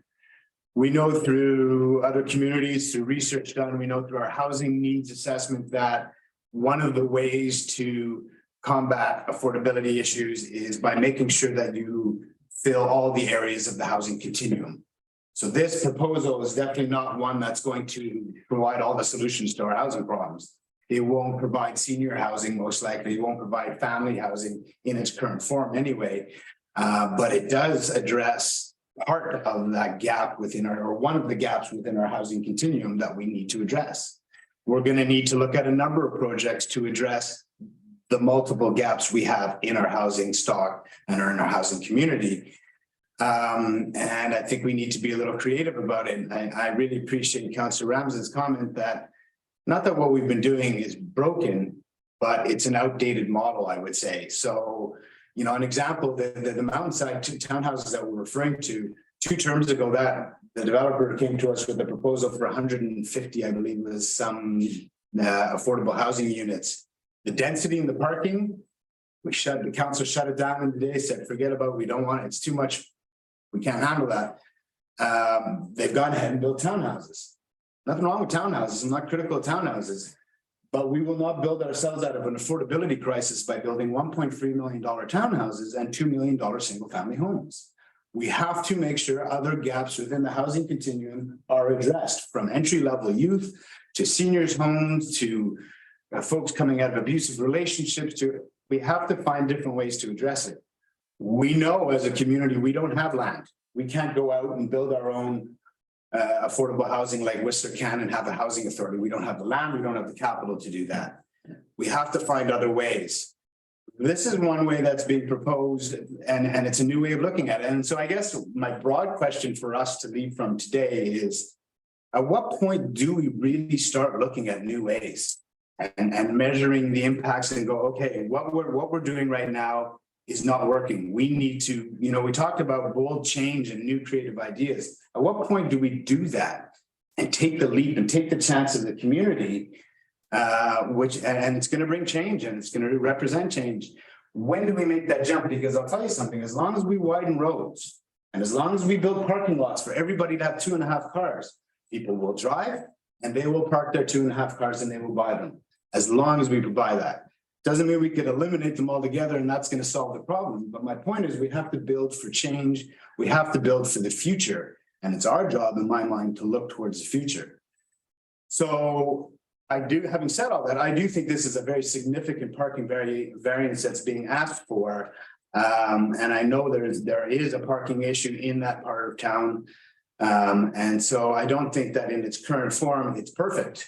But I think we have something to work towards here. I think we have an idea that we need to explore. I feel like at this point, as a council, if we turn our back on any housing opportunities without fully scratching the surface, without really digging deep into how this can or cannot work or may not be appropriate for Pemberton, if we do not really fully examine every opportunity, the opportunities will go away. Our land base is shrinking. The properties that are available for us are going away to build these sorts of developments.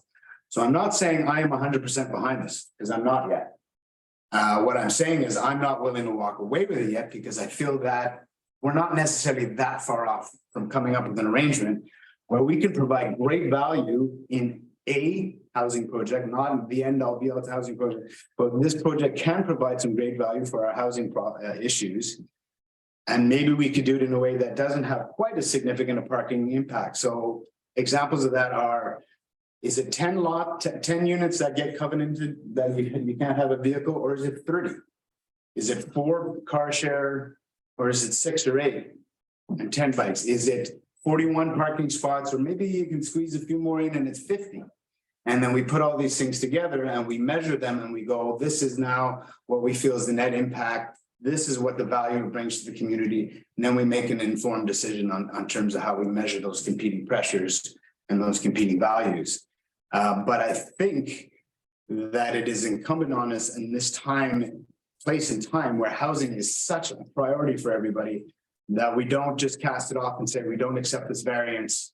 And then it's done. It's done for at least a year, if at all, and perhaps they'll build whatever they like to build on there that fits our zoning bylaw. That'll bring parking issues as well. But my point being, I would like to see us, in general, when we're looking to the future, we need to consider, I've said it before, duplexes and triplexes where they don't exist on single family homes. We need to consider carriage homes. We need to consider extra floors. We need to consider different styles of housing that are being proposed. I'm not saying we do all of those. Not all at once. And I don't want to turn Pemberton upside down by doing all those things at once, but we need to consider them carefully as they come up, because opportunities are few and far between for us to provide affordable housing. So what I would like to see us come out of this conversation is to send this back with staff to work with the applicant on a number of things. The housing agreement, talk about some of the elements of the housing agreement. How does it prioritize Pemberton residents and Pemberton workers? So we're not just adding to the checklist inventory of affordable housing for Whistler. That's not my goal either. How do we make sure that it's prioritized for Pemberton? How do we make sure that the rent is controlled in perpetuity? How do we make sure that things are managed to the level that we want on this property? So I think those things can be included in the housing agreement, and I would like to see them flushed out between the applicants and staff. And I would like to send it back to say, hey, we're maybe on a road that we can walk together, but we're not there yet. This is too significant a variance. Take it back, massage it. Can you come up with a few more parking stalls? Can you come up with some other transit or transportation mitigation options, so that by the end of it, we can come up with a project that adds housing value to the community while not the parking impact that we're looking at right here today. So that'll be my preference, is to keep looking at this in some form before we consider sending it on its way. I just wanted to add one clarifying comment there. I want to be clear that when I said, the way we are doing housing right now, that was very much talking at the society level. I think I just want to make it very clear. I'm not talking about this community or anything in particular. It was just kind of a general. Yeah, and I want to be very clear. I think we do need to be incredibly creative now. And again, back to what Mr. Kennedy was saying, I support a building that speaks to a variety of people, not one demographic, and whatever that could look like, whether it be a building that supports moms, single moms, that supports elders, that supports young people, that supports people living and working in this community. And I'm hesitant to support a building that supports one group of people. I don't think that is creative. I think it's more like a hostel, to be honest with you. I think what's creative is multi-generational living, and that creates real community.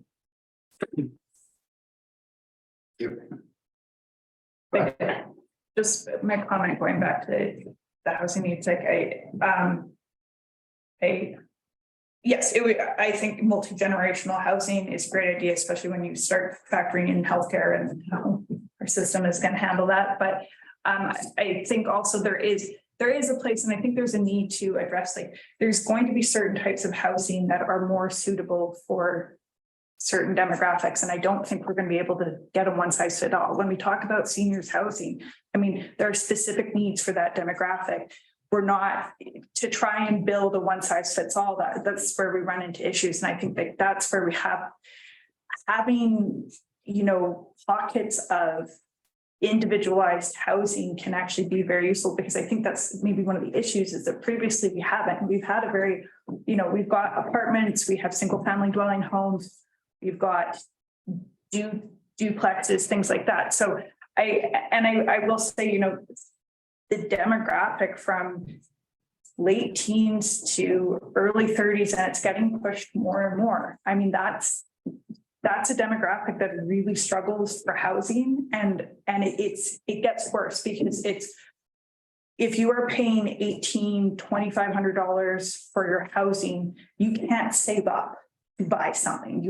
There's more and more people in my generation and younger generations that are giving up on the idea of home ownership. So this type of housing is not meant to be I don't think it's meant to be a long-term solution, but it's to feed or to support a demographic, people who are aging out of living with their parents and want to have some level of independence. And I do think it's important to consider that, because that is a segment of this population. We have lots of kids in this community, and they're going to, 10 years down the road, they're going to be looking to move out. And if they can't find housing here, where are they going to go? They're going to, we're going to see a lot of people leaving. And yeah. I got myself, and I'll come back to you. Yeah, Okay. Sorry. No, go ahead, go ahead. Good. I was just gonna comment. It's all good. No, please. It's all good. I was just gonna say that, similarly, I don't think we're gonna fix our housing problems with one development. And again, we don't have land to build, and we can't sort of direct ourselves that way. We have to find opportunities within that come up to fill those gaps. I am fully in support of multi-generational. I want to make sure that buildings, and especially neighborhoods, represent, full inclusivity from age to ethnicity to everything. So I want to make sure that to income bracket, I want to make sure that our neighborhoods are built that way, but I don't think one building will do it. I think, the next phase of the Lions Villa, which we, need to go down that road and work with to get more seniors housing. I think the Howell Road development hits some of the demographics that you mentioned there.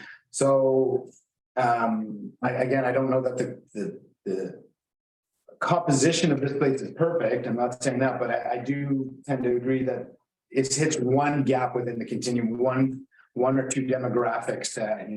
Youth, it helps entry-level employees have an affordable place to stay, because an $1,800 single apartment is just not an affordable option. So I would say that this is, again, one piece of the very big puzzle that we want to look at.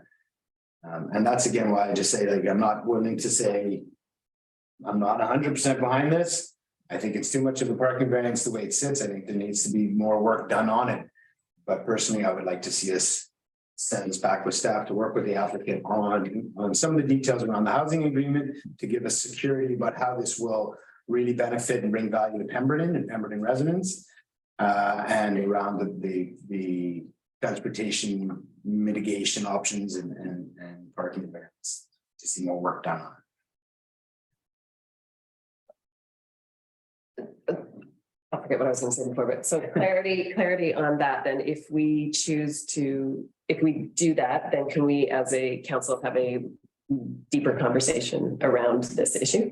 Absolutely. At a very, like soon? Yeah, well, I mean, the idea would, if the direction I'm proposing, if that's what you're asking about, is I would propose that we send it back to staff and it comes back to council informed with whatever we want to include in it. So again, for me, some of the things that have really emerged are how we make sure Pemberton residents get to use this place above and beyond, how rent gets controlled in perpetuity, how the place gets maintained. And that's, again, for me, all fits in the housing agreement. And then the variance, more work around the traffic mitigation or parking mitigation issues, but anything that you would want to see brought back as part of that conversation, knows an opportunity to say, I want to learn more about a traffic management plan that was done 4 or 5 years ago, or what the off-street parking regulations are. Like, if there's any of those elements that will help inform the conversation next time, let's flesh those out. Does that make sense?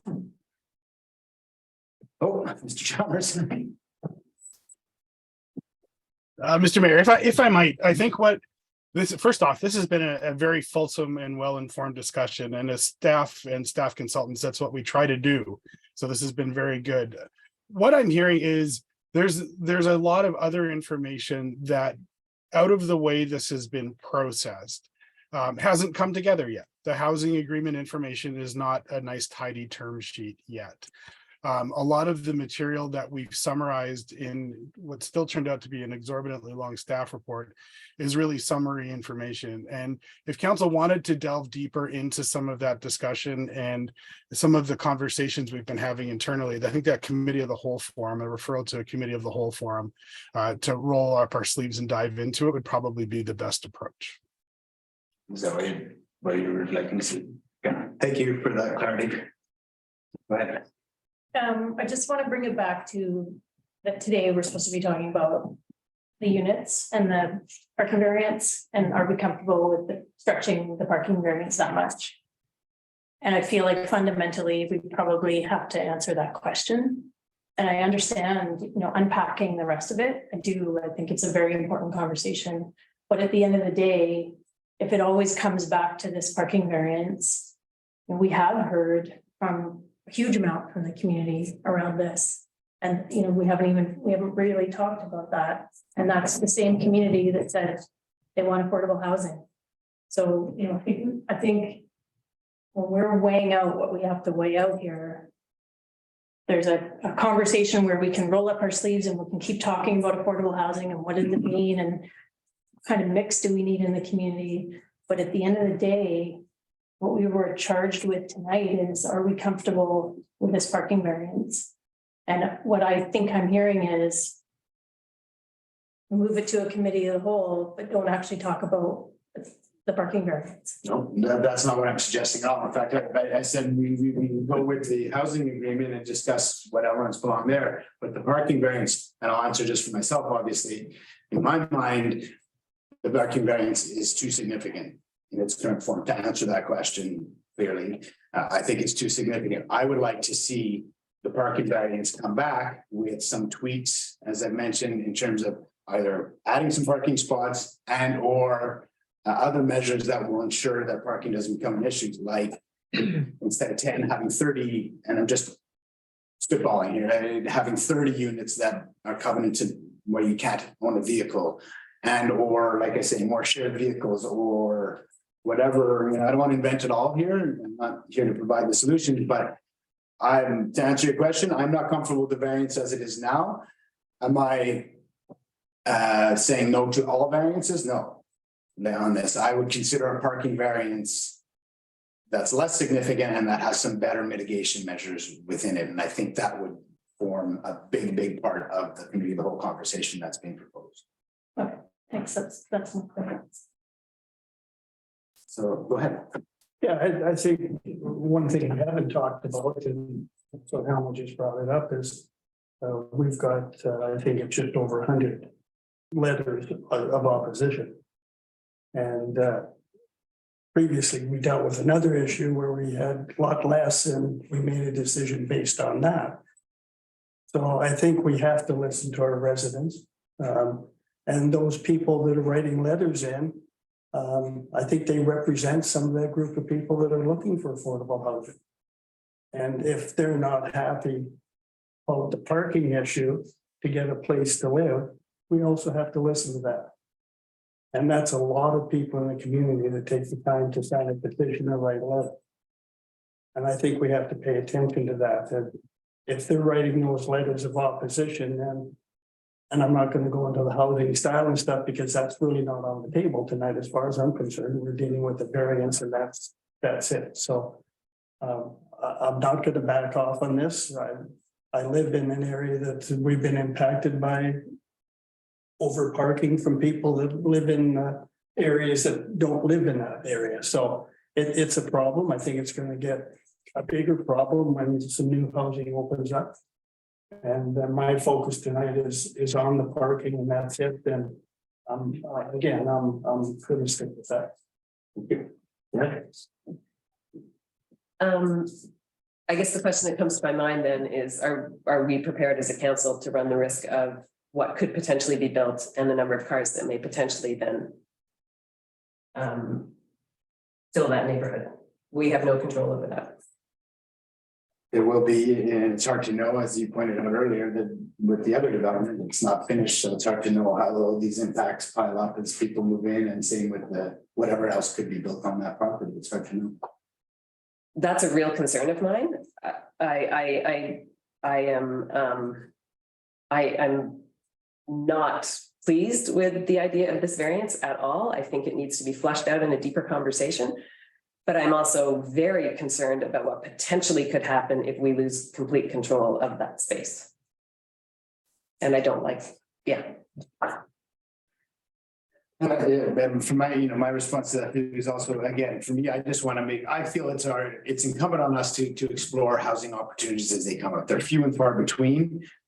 I've heard some positive, I've heard some real concerns. Again, I'm not sold.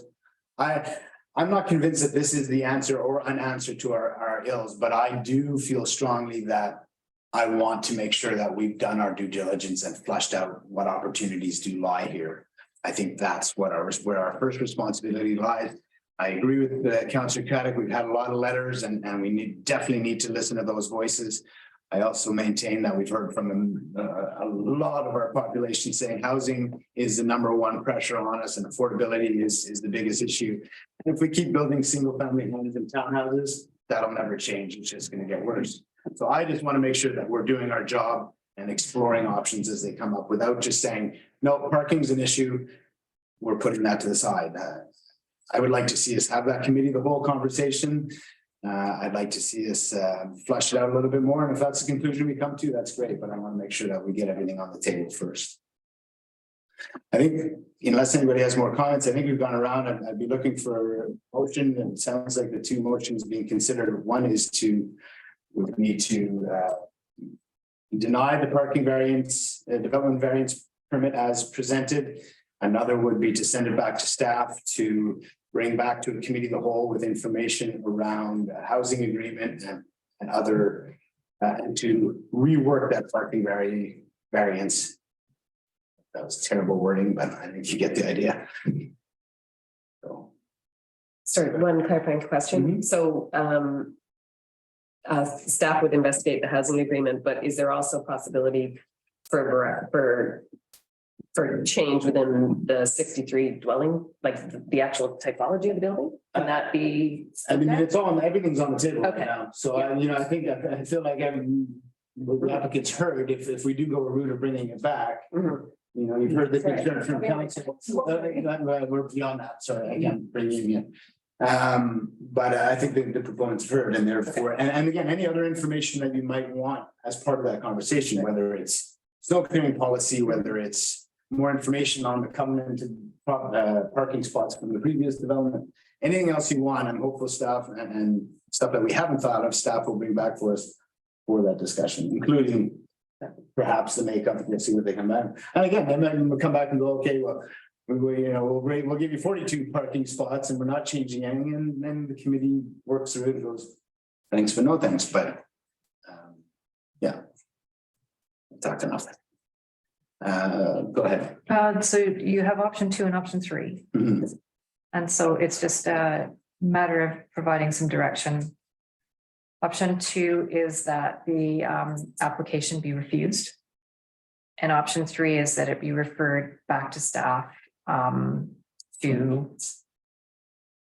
before reconsideration by council with a number of, and then you tell us what you'd like to have considered. So would anybody like to move the options? No. Go ahead. No. Yeah, I'll make a motion and I would like to move. Go ahead, sure, go ahead. I do have a thought. Sure. And I wonder about working it out so that we are being clear. So what I would suggest or propose that we do two pieces. One is we refuse the number as is. Because I think we have all agreed that it is pushing the variance too far. So we came to terms on that and in an agreement there. But certainly going back to committee of the whole to talk more about it, like I am not opposed to that at all. What I think we do need to agree on though, or not, is the parking variance that we're being offered. As presented. So I would propose a motion that splits it up and says we reject the parking as presented, be, take it back to committee level. I see some hands. Yeah, awesome. No, that's a great suggestion. Thank you. Go ahead, Mr. Chalmers. So, Mayor Richmond, if I may, the option 2 wording would effectively refuse the application, which comes with a bunch of ripple down consequences. If what I'm hearing is correct, perhaps something similar to the statement Councillor Helmer just made as the first bullet in option 3 would be, the message would be clear, but we wouldn't get into any concern about whether or not the application has been refused. Yeah, we just want to make sure the development variance itself doesn't get killed because then it can't be brought back. Then it can't be But brought let's be clear, as per Councillor Helm's in terms of this is not a threshold we're comfortable with at this point, I guess. So perhaps a move, did you have any other? Nope. Perhaps entertain a motion that sounds like I don't want to phrase it, I might paraphrase what you said. Yeah, the parking variance as presented is declined. No. Yeah, it's just again, because if we say no to the variance, then legally they can't bring the variance back, so we gotta just go with the way you're saying, but twist. Maybe Mr. Chalmers can help us out. Mr. Mayor, if I would, I think that certainly the sentiment is clear. The first bullet could read something that to the effect that council does not support the extent of the variance in the application. That would be the first bullet of the referral motion. It makes it very clear that the variance as is isn't supported. And then any other items you wish to add. Staff, I think, have captured much of the conversation, so it can be a fairly general second bullet, but I think that would clearly establish that the variance as presented is not going to be approved and that something different has to happen without getting into the peril of incidentally refusing the application. Does that capture the? Yes. Yes, the council just made the motion. Do you want to add in, if we're doing option 3, that is this a 2-prong, Mr. Chalmers, 2-prong, or is it under the option 3? Mr. Mayor, through you, it would be under option 3. There should be room for bullets. Yeah, so the first. So the first bullet would be that council does not support the extent of variance outlined. Yeah, that's the first bullet. The second would be that staff work with the applicants and bring back terms with regards to housing agreement. You can leave it general. I think, like you said, you've heard the comments. You can bring that back. The second bullet, stop me if I'm in here. And the third would be that staff work with the applicant to re-examine the development variance. Is that vague enough? Yeah. Does that work on a staff level here? Mr. Mayor, yes, certainly. I think we've heard a number of comments that we will inventory. Excellent. Yeah, moved by Councilor Helmer and his clumsiness. You made the worst motions. Thank you. I hope I make more of that motions. Moved by Councilor Helmer, seconded by Councilor Kravitz. Any further discussion? Call the question. Any opposed? Motion carries.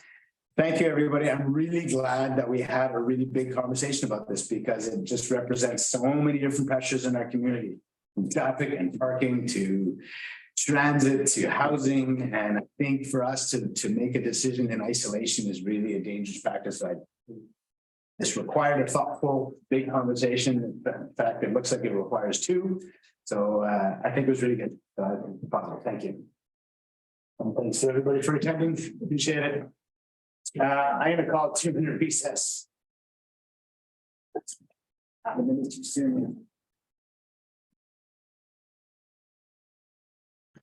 Awesome. Thank you. Okay, we're back. I'll call the meeting back to order. We're on 13.1 under bylaws. We're looking at special events bylaw number 940 for 4th and final reading. Seen this a number of times. Is there any questions for staff at this point? Recommendation. Mr. Craddock moving forward to final, seconded by Councillor Helmer. Any discussion? Any opposed? Motion carries. Similarly, 13.2, the airport establishment operations and fee bylaws 1817, bylaw number 941 for 4th and final reading. comments, questions, or motion? Motion to move it. Fourth and final, Councillor Hummer, seconded by Councillor Ramsden. In discussion, opposed, motion carries. Last one amongst bylaws, 13.3 is the Village of Pemberton fees and charges bylaw 905. Amendment bylaw 942 for fourth and final, moved by Craddock, seconded by Councillor Hummer. Any discussion? Any opposed? Motion carries. Mayor's report will be brief. It's been a long day and we only met last week, but I do have a couple of quick ones. Do I start? Well, we met with Pevis, actually, no. Mr. Ramsden is gonna report on that. A meeting with Pemberton Valley Emergency Management Committee the other morning, can't remember which day now. Just an update on some of the PVDD projects, like the Iron Canal cleaning. But the main thing I want to focus on or comment on is that we collectively ran into some issues around sediment removal plans that we do on a yearly basis around the Meager Creek sediment removal. There were some permitting issues that looked like they were going to hold things up. Collectively, there was some advocacy and pressure put on, and Kevin Clark from the Banking District led the way. And as of yesterday, we've got permits mostly back in place. And so sediment removal will be able to carry on.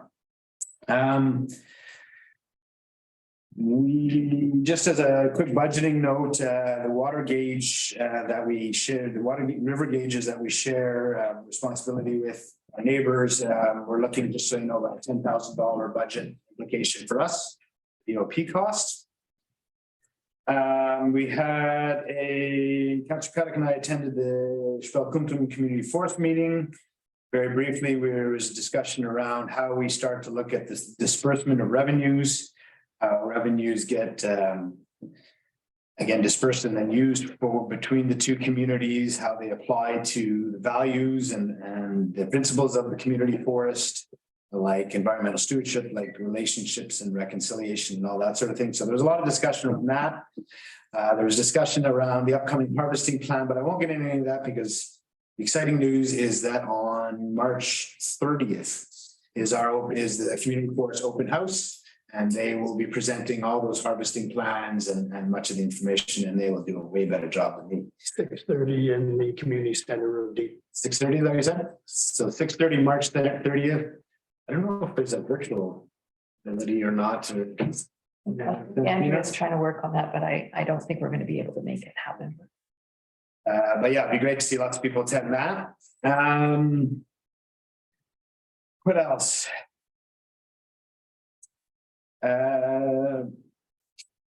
Maybe just a couple actually items that I have here. I received a letter from the doctors, and I've had a couple of meetings with our local doctors. And this is not news to any of us, but I just wanted to update on you that they're, very much feeling the pressures of a growing community and want to see plans for expanding our facilities. Hopefully, in the not too far future. I'm going to be inviting them or a representative of them to the Sea to Sky Hospital Regional District Board.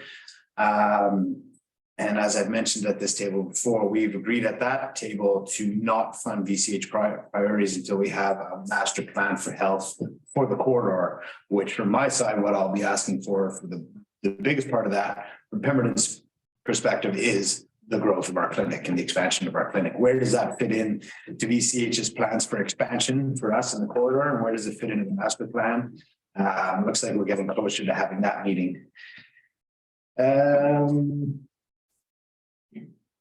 think a number of us and we've talked about it a bit, we were at the OCP open house the other night, and I just really want to do two things. Number one, thank Colin and all the staff, because a lot of staff were there and if we put this together, but it was a great evening, like a really great evening.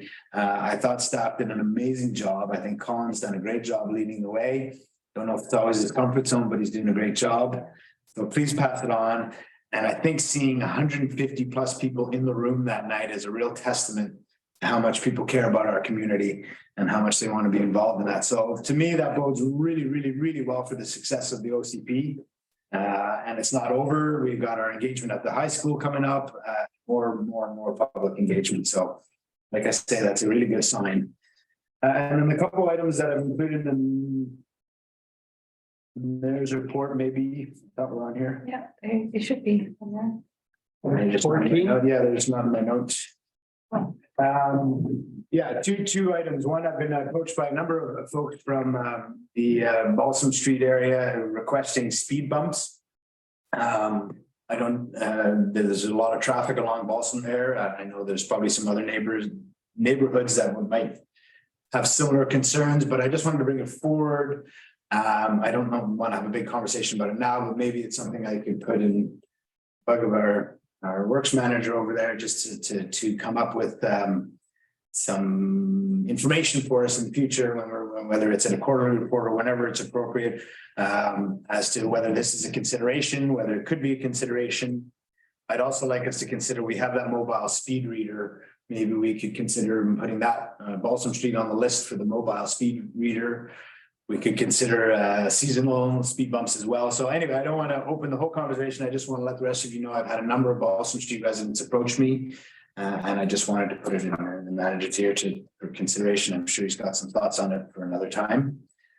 And the last item is, I'm not sure if you're all aware, but the hitching post has come up for sale in Mount Currie. And again, back to our last conversation, I think it's important for us to explore every single housing opportunity that we can, whatever that looks like and wherever we go with it. It's obviously outside of our boundaries, but it does have potential to meet the requirements, the funding requirements of repurposing current rental buildings that the province is putting funds for. I had a meeting with Jay Russell from Sea Sky Community Services. I put the bug in her ear. There was some interest there to follow up on it, and maybe it's something that we can look at with a community group to lead the way, similar to our Harrow Road project.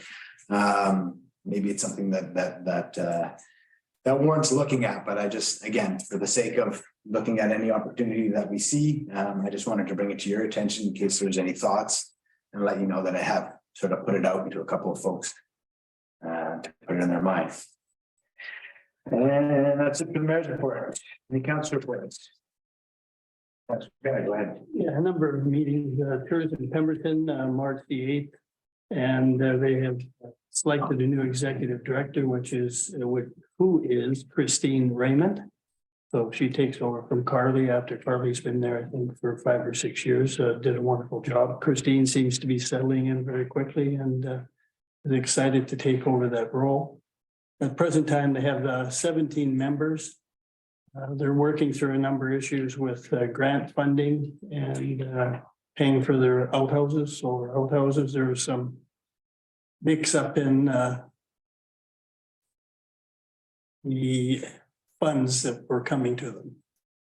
The person who was hired to do that indicated it was 100% funding, and actually it only ended up being 55%.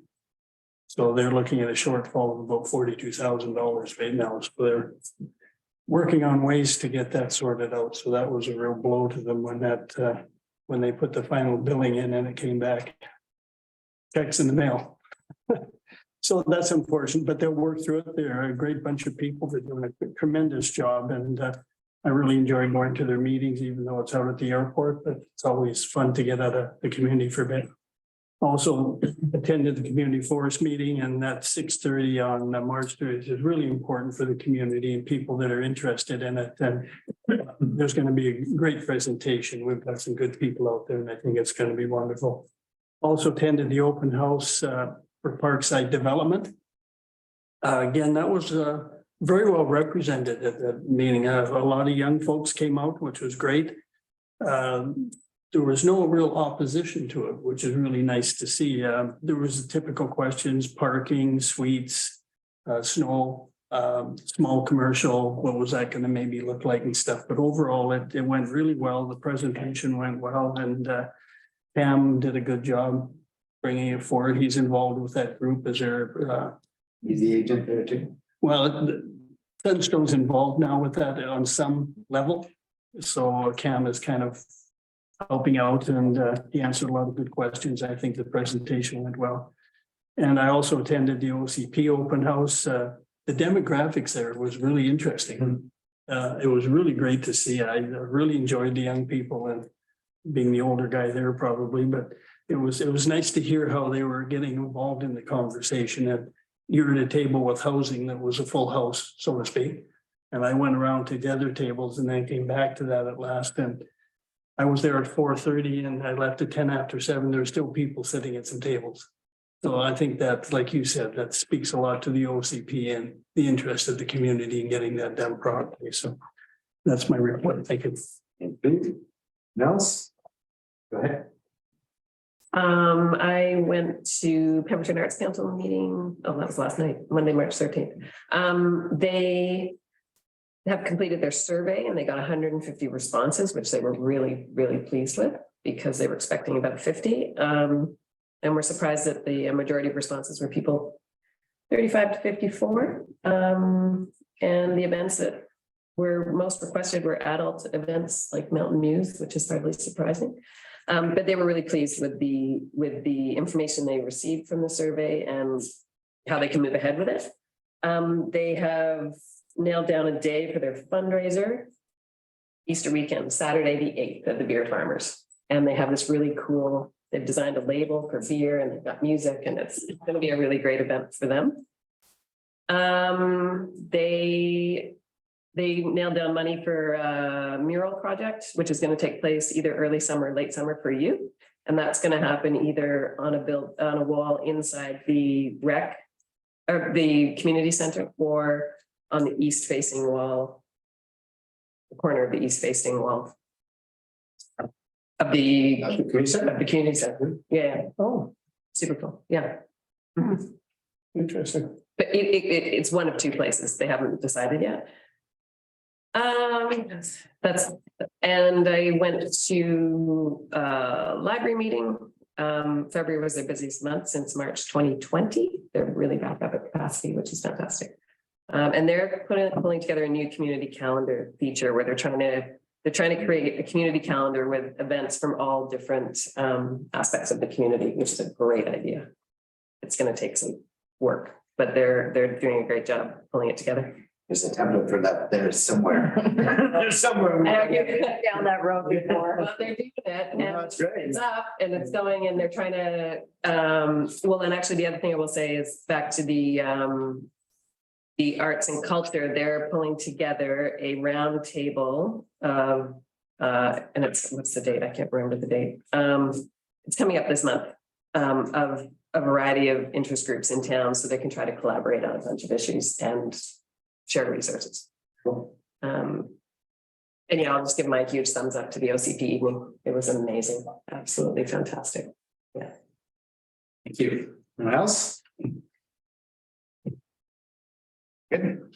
Go ahead. So we had a PBIS meeting last Thursday.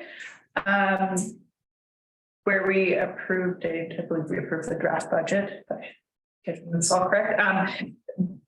A couple of highlights that are of note on that. The Pemberton refuse grounds did show a substantial increase, but that's not surprising given that has come on board and they've got some carryovers in terms of there's a deficit carry forward. Again, not unanticipated, as well as some snow removal that came in higher than anticipated. The other, I guess, item of note on that budget was, I guess, worth mentioning is the Pemberton Museum. So they had come in with a request for a substantial increase. They're doing some really amazing work out there. PBIS elected to approve them for not the full amount requested, a lesser amount because we weren't comfortable approving the full amount, but to at least to give them some support in what they're trying to do because they're doing a lot of great things. And other than that, it seemed to be pretty much standard business as usual. Good. All right. Thanks, everyone. Home stretch. Correspondence for action. We have 3. First one, 2 of them are regarding the Cream Puff Trail. And some of the excavation work that's going on there. Do we go ahead? I wanted to pull those two out and have a conversation. It doesn't have to be tonight, because I think it needs to be a larger conversation about, you know, what is happening there, and so that we have visibility on that and we can ask the questions and share the answers back with the community, because I think it's a significant concern. So have a scheduled conversation for the next committee of the whole that tells us what the trail situation is there. Yeah, generally. Cream Puff and others. Is that? Yeah. Okay. Yeah, I can make that motion. Moved Yeah. by Councillor Helmer, seconded by Councillor Nightingale. Any discussion? Any opposed? Motion carries. Do we want to respond to the letter writers in the meantime? Yes, please. And just tell them that we're having that kind of, so a motion to direct staff to respond to both these letters explaining that there will be future conversation at committee of the whole. Perfect. Moved by Councillor Helmer, seconded by Councillor Ramsden. Any discussion? Opposed? Motion carries. And then there's 16.1C, which is requesting proclamation of April being Sexual Assault Awareness Month. Go ahead. The village does have a policy where we will only proclaim activities that are happening in the community for the community. And a representative of the organization must be at the meeting. Unfortunately, Ms. Watson was unable to attend tonight. We did, council may recall, or Councillor Craddock and Mayor Richmond may recall that we did declare, the village did proclaim April Sexual Assault Awareness Month last year. And in some cases, when it is something that comes every year, we have, council has made an obligation or has made a commitment to not require the person to be in attendance each time. We did that with the Rick Hansen Foundation and the Terry Fox. And I should, just for new council members, explain a number of years ago, a community in the interior determined not to declare December 1st World AIDS Day. And a number of interest groups became very upset and actually took them to court. And so UBCM came out at that time with suggestions that you either proclaim everything, you don't proclaim anything, or you proclaim things that are only relevant or relevant to your own community and activities happening in your own community. And council at the time decided that they would proclaim items only things that were happening here in our community, like Terry Fox Day. And because there was a group that organized Terry Fox Day and that kind of thing. In the last year, I would say we have received an incredible increase. Everybody's proclaiming everything every day.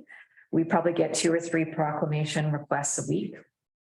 So we can start putting them on the agenda for council to proclaim all the time. Or we're kind of hoping to get a little bit of direction from council as to whether you want to be seeing all your proclamations, whether they're relevant to our community or not, or if you're happy to proclaim things that are specific to our community, such as this with the work that the House Sound Women's Center does in this area. Or Girl Guide, Blue Day, because we have Girl Guides here. Thoughts? Yeah, I think we have a duty to support the community, and this is part of the community. So And it is here. it's here. She lives here. and, Yeah. so we have the house out. So I would support it. the motion to proclaim April. Or it's laid up there, sexual awareness. That's a quick question. Sure, go ahead. So we would be proclaiming it for April 2023, but I mean, if we received the request last year, I mean, it potentially would we ever look at saying, okay, well, it's just April every year would be we'd proclaim it? I don't know. I know that's not the request in front of us, but It is a matter of whether.